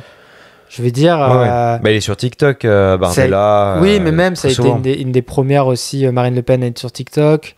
Elle a tout de suite accepté aussi d'aller chez Hugo Décrypte. Ils ont fait quand même des moves qui étaient directement visés chez les jeunes, quoi. Tout en restant entre guillemets digne, j'allais dire. Elle a pas fait On appelle des gens au hasard avec Carlito, tu vois. McFly et Carlito, mais ils visent les jeunes, donc LFI vise cet électorat-là qui, pour l'instant, en vrai, n'est pas représenté. Après, est-ce qu'on aura un jour un parti qui représentera uniquement les intérêts, par exemple, je sais pas, des musulmans de France, etc. C'est inacceptable dans un pays laïque, mais mais je sais pas si c'est possible, parce que j'ai réfléchi, mais il n'y a pas vraiment de parti chrétien, il n'y a pas de parti juif non plus. Bah, donc, en termes de groupe européen, t'avais la droite chrétienne, là. C'est ça. UDI. Non, c'est comme ça. Non, mais c'est que alors ils sont intégrés dans le PP. Ah oui, c'est ça. Mais non, mais tout ça pour dire que il faudrait que la droite réussisse à trouver aussi son trou de souris pour réussir à être pertinente aujourd'hui. François-Xavier Bellamy, son calme est bon parce qu'il permet dans tous les débats de redescendre la pression et finalement face à une Marion Maréchal qui a été... Il faudrait que tu écoutes le dernier débat qu'il y a eu sur BFM, il me semble. Non, mais j'ai vu passer des... Parce que je rate pas les débats, mais mes feeds sont souvent mis de ça. Pas sur TikTok, pas sur Instagram, mais sur TikTok. Et du coup, quand elle réagit par rapport à des tweets ou des trucs comme ça, des segments de 5 minutes, 10 minutes des fois, parce que vraiment TikTok a vraiment des longues vidéos. Ouais. Des fois, je vois, mais oui, je veux pas utiliser le terme hystérique parce qu'on l'utilise toujours péjorativement pour des femmes, etc. Mais oui, très, très parasite, puis même elle est agressive. Ah, elle est très agressive, très parasite. Pour rien. Mais comme Mathilde Panot, hein, pour moi, agressive pour rien. Mais ou comme Mélenchon est agressif pour rien. C'est pas parce que c'est des femmes que je dis qu'elles sont agressives. Mais de toute façon, tous les extrêmes sont exactement les mêmes. Mais à ce niveau-là, c'est vrai que lui, il apporte un petit peu. Et c'est un peu le problème. C'est-à-dire que maintenant, si on prend les 7 qui ont le plus de chances de se faire élire, et moi étant d'origine de droite, c'est vrai que mon split est un petit peu compliqué parce que je me retrouve avec François-Xavier Bellamy qui est le vote classique vers lequel ça irait, étant donné que j'ai milité pour les LR. Valérie Hayé pour faire barrage à comment il s'appelle, Bardella, pour dire on soutient quand même le mouvement présidentiel, ou en tout cas le statu quo anti voilà. En même temps, ça me saoule d'avoir un troisième barrage républicain anti RN, alors que je pense de plus en plus que, même si je crois pas trop dans cette théorie du complot, je commence à voir des signes qui font que c'est quand même bizarre que le gouvernement fasse autant monter l'extrême droite, un peu comme Mitterrand l'a fait monter. Et pourquoi ils vont débattre ? C'est ça. Tu donnes du crédit à quelqu'un. Genre, moi, si je veux pas qu'on entende parler de cette personne, je vais pas débattre avec. C'est juste aussi simple que ça. Et c'est pas parce qu'il représente des Français ou représente une certaine population que je dois m'adresser à lui. Ok, tu représentes des Français, mais so does les listes dont on vous a parlé qui fait 0,13%. Ils représentent aussi des milliers de Français. À un moment, c'est pas le chiffre qui importe dans une démocratie. L'important de la démocratie, c'est justement que ce soit pas une minorité qui dicte le discours de la majorité. C'est l'ensemble, en tant qu'ensemble vraiment, qu'on devrait constituer ça. Et c'est tout le problème, c'est parce que du coup, mon report de voix va vers Glucksmann ou vers FX Bellamy. Parce que Glucksmann, lui, il va adresser la question environnementale, par exemple, pour moi, qui est super importante et que FX Bellamy n'adresse pas. Il l'adresse, mais comme la droite l'a toujours adressé, avec non, parce que aux interdictions de voitures électriques en 2025 ou 2035, ou non à pas mal de trucs qui sont stop au Green Deal, stop à la décroissance, stop à plein de trucs. Que moi, je pense être des très bons pas en avant. Est-ce qu'ils sont parfaits ? Est-ce qu'il manque de quelque chose ? Non. Mais c'est ajustable. C'est déjà un pas dans la bonne direction. Et eux, c'est un retour en arrière écologique au niveau de la droite. Maintenant, si j'avais l'option, ce serait Marine Chollet avec le parti Equinox. Ouais. Mais ça, c'est tracé. Je suis sûr que je voterais pour eux dimanche s'il n'y avait pas cette règle des 5%. S'il n'y avait pas la question du vote utile. Mais d'un autre côté, si je pense comme ça, ce parti-là n'émerge jamais, ouais. Jamais ça pourra fonctionner. parce que Ouais, tout le monde va faire comme ça. Mais ça fonctionnera pas. Non, ça. Et c'est que en leur donnant ma voix et en essayant, avec mon petit calibre, d'ajouter ma voix dans la tirelire, qu'en fait, peut-être en bout de ligne, ils passeront de, je sais pas s'ils vont faire 0,5%, mais comme de 0,13 à 0,5 à 1 à 2, et finalement être entendu. Qui aurait parié sur un retour des communistes il y a 10 ans, par exemple? Personne. Aujourd'hui, encore moins avec la situation internationale actuelle. Donc c'est un peu c'est pour ça que c'est cool qu'on ait pu présenter les 37 candidats au début, parce que je pense que cette élection avec ce système de vote aurait dû amener à présenter les 37. Mais l'agenda politico-médiatique a fait en sorte d'éliminer tous ces gens-là. Évidemment qu'on a vu que le gars qui a défendu des néo-nazis et tout, je suis pas chaud de l'écouter sur un plateau. Mais il n'empêche que si à la fin sa liste a été approuvée par le ministère de l'Intérieur... Il a le droit. C'est la même logique que moi j'ai toujours défendu la présence, mais j'ai toujours dit... tous les gens ils disaient ouais le FN, parce qu'à l'époque c'était le FN, ouais ils ont pas le droit d'être là, etc. Je suis en mode, mais s'ils sont approuvés par nos institutions et que les gens ont le droit de voter pour eux, malheureusement on est un peu obligé de... Pas forcément de les écouter, mais on est un peu obligé de les tolérer, quoi. Les tolérer. Mais il y a une différence entre tolérer et tendre un micro. Oui, bien sûr, et puis même soutenir, hein, parce que là, avec ces propos-là, on pourrait dire que je soutiens le RN, mais non, c'est juste que ça a toujours été... Voilà. Mais c'est pareil, mais c'est vrai que les médias sont vraiment en recherche de buzz et en permanence, et genre c'est aberrant, quoi. C'est aberrant à quel point ils mettent de l'avant que ces gens-là, quoi, que vraiment Bardella et... Moi, j'ai vraiment vu passer que Bardella et Glucksmann, quoi, globalement, sur les médias et tout. C'est que Hayé, malheureusement... Hayé, ils ont essayé, mais c'est comme J'ai l'impression de voir Pécresse. Ouais, c'est vraiment une coquille vide un peu qu'on a mis là et qu'on pousse, mais c'est pas bon, quoi. Mais je sais pas si c'est parce qu'elle est pas forte ou si c'est parce qu'on a une vision un peu... je vais pas dire machiste, mais... tu vois, si on n'a pas mis nos standards sur une performance d'un mec... probablement parce que le problématique, c'est que toutes les hommes-femmes politiques à laquelle tu vas vite penser, dis-moi une femme politique... Marine Le Pen. C'est des gens qui se sont cadrés sur le modèle des hommes. Tu vois, par exemple, leur tenue vestimentaire, mais totalement. Leur coupe de cheveux. Elle a pas les cheveux longs, elle a des cheveux carrés un peu, tu vois, très truc. Même leur âge, presque, tu vois, elles sont toutes relativement âgées. Et je vais prendre les deux autres qui ont été très connues, Angela Merkel et Margaret Thatcher. Qui sont deux autres femmes politiques en Europe, et les deux ont été... Margaret Thatcher est l'incarnation même dès qu'elle s'est masculinisée. Elle s'est mise selon les codes. Alors c'est la voix apparemment qui est un bon indicateur. Mais et on le voit avec Apolline de Malherbe souvent. On pourrait me dire oui, mais c'est parce que... Alors après, tu peux avoir deux visions, mais pour moi, c'est vraiment l'idée que je pense que vraiment les femmes se masculinisent parce que c'est l'idée qu'on en a. En fait, de l'homme politique, de l'exercice du pouvoir. Et qu'à mon avis, c'est très rare ou c'est très anecdotique, ou je serais très curieux Marima de voir... Hassan, elle garde une grande part de féminité, elle essaye pas de rentrer dans des codes, mais c'est aussi parce qu'elle essaye de défier ces codes. Elle se définit comme... Ségolène Royal, elle était, de ce que je me souviens, était quand même relativement pas trop rentrée dans le code, mais elle a perdu.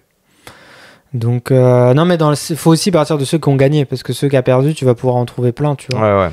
Mais c'est ça, et en vrai de vrai, je pense que oui, on a des Elisabeth Borne, très masculine, par exemple. Ah, mais là, voilà, ça c'est le meilleur exemple, parce qu'elle a encore plus, même au niveau des cheveux, au niveau du regard, au niveau de trucs.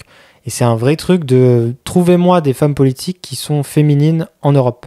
Tu vois, et par exemple, il faut Giorgia Meloni un peu, mais... Giorgia Meloni, effectivement. Parce qu'elle essaie de faire la mère de famille, tu vois, elle essaie de faire la famille traditionnelle, tu vois, elle essaie d'être une femme. Oui, mais en même temps, si on t'avait dit qu'elle était ancienne colonelle de l'armée, t'aurais dit oui aussi, quoi. Elle est fait très directive. Non. Ah, ok. Mais elle est très, très comme ça. Non, c'est, comment elle s'appelle, même Ursula von der Leyen aussi, par exemple, elle fait très masculin.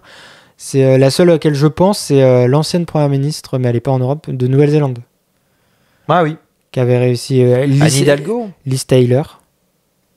L'ancienne première ministre qui a duré moins longtemps qu'une laitue au Royaume-Uni. Pareil, très masculin aussi. Ouais.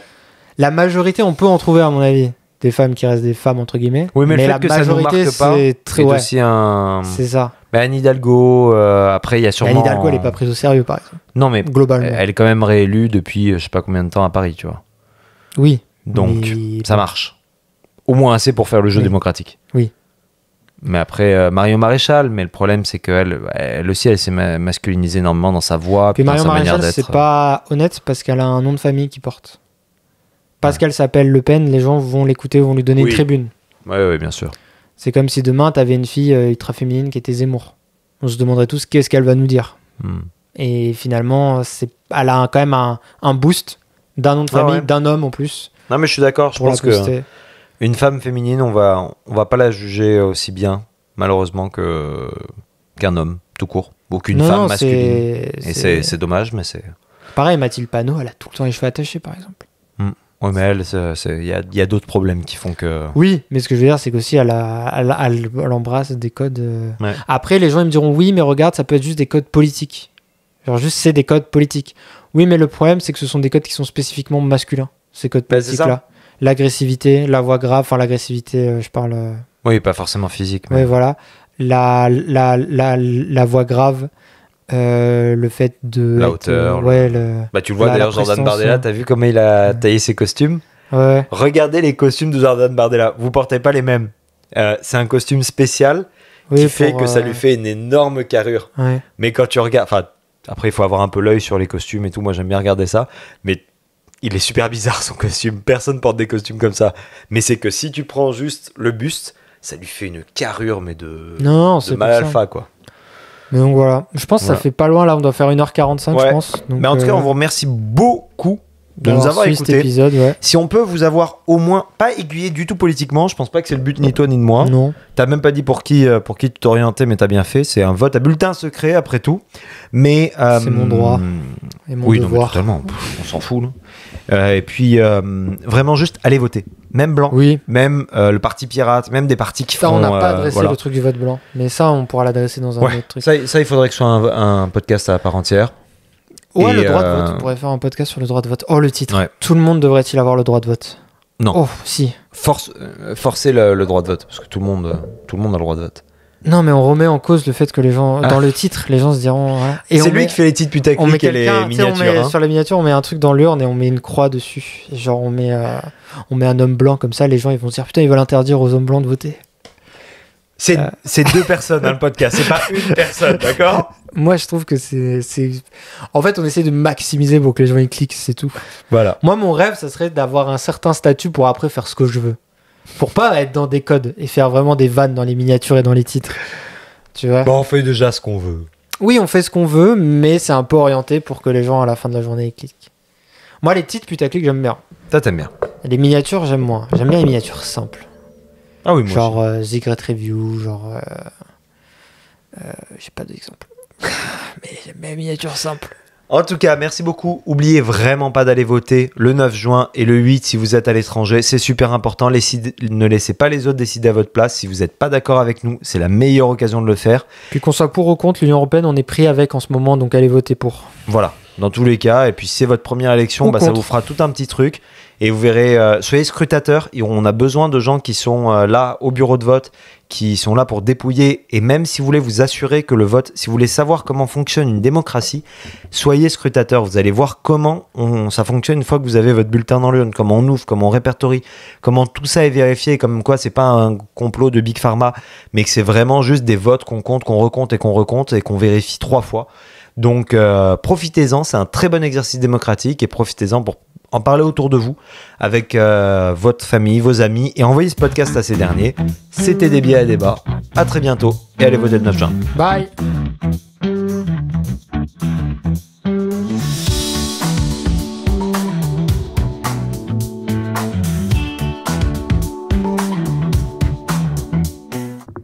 Clap de fin.